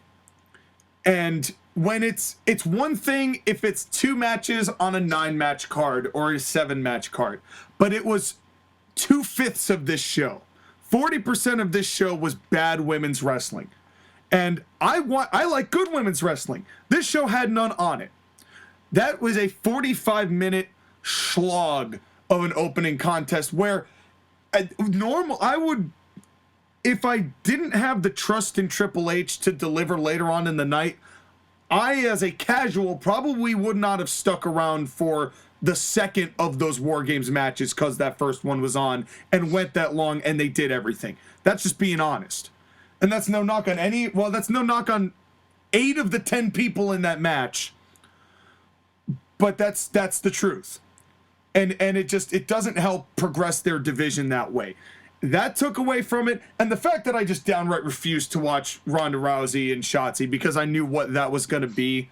So I don't really think that I'm like I can't say just how bad it was, but I'm thankful I didn't put the sour taste in my mouth to begin with. So as a result, when the final match ended up being as good as it was, I felt pretty good about the show. And I think that the overall, beyond the booking individually of the matches, you have to look at the show as a whole and what's being said and how they're taking things away and bringing new things in. And you can tell Triple H is going to figure this out. I have more confidence today saying that than I did after Extreme Rules. But he's going to figure this out. And they're going to figure this out. And I have more faith in that. So that is a very hopeful outcome of this show, I think. As for the grade, 3 out of 5 is 60%. So it gets a 6 out of 10. So I'm the outlier this time. So somehow, JoshAgeddon gave it the best grade of the three of us. Mm-hmm. But I also maintain that there is only room to go up from here for Triple H. I agree. I have think. A question for you guys. Yes. This was a 5-match show that was 3 hours and 7 minutes. Mm-hmm. Did it at all feel a little bit like some of the NXT TakeOver days and those types of shows? Somewhat, but some of the matches did not reflect the quality of the NXT days. Some did. I think that there was something about the NXT days that was unique because everybody was delivering all at once. And the amalgamation of talent at that time was very unique. I think that Triple H is taking talent that isn't necessarily what he's handpicked to be there, which is why it feels different. But the essence of growth is the same.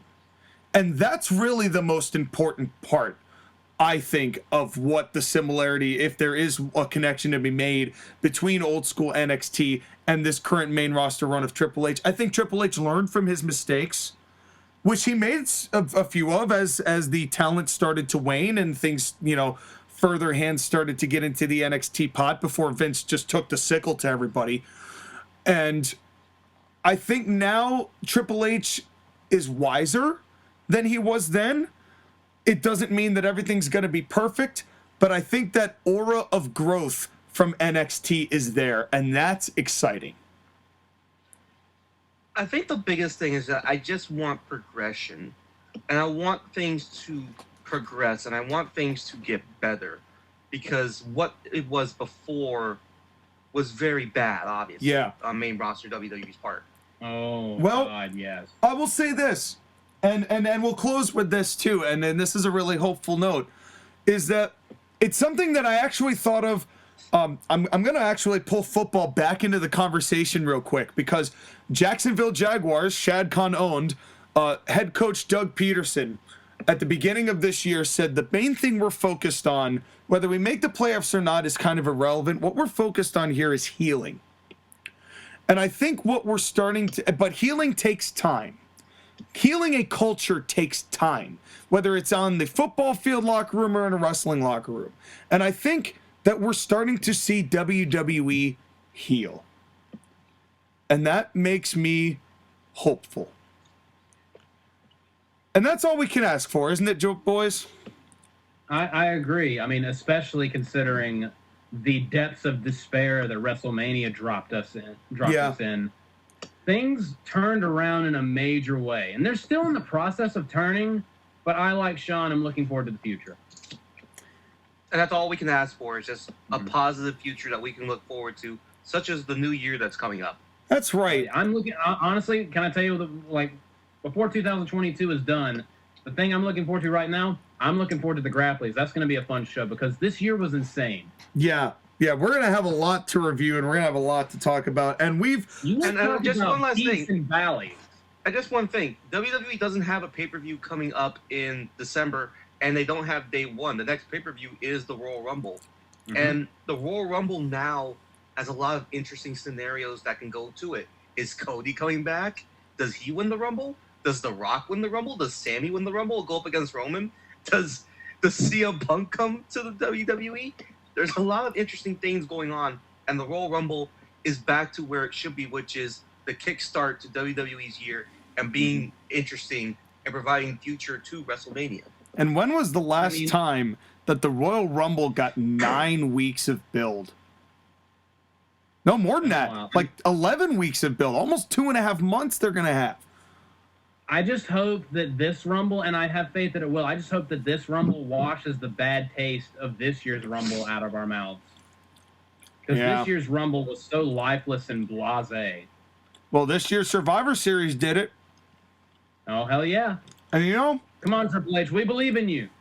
Man, this is so refreshing to all feel like refreshed after this. And it's just, I love it. Very hopeful.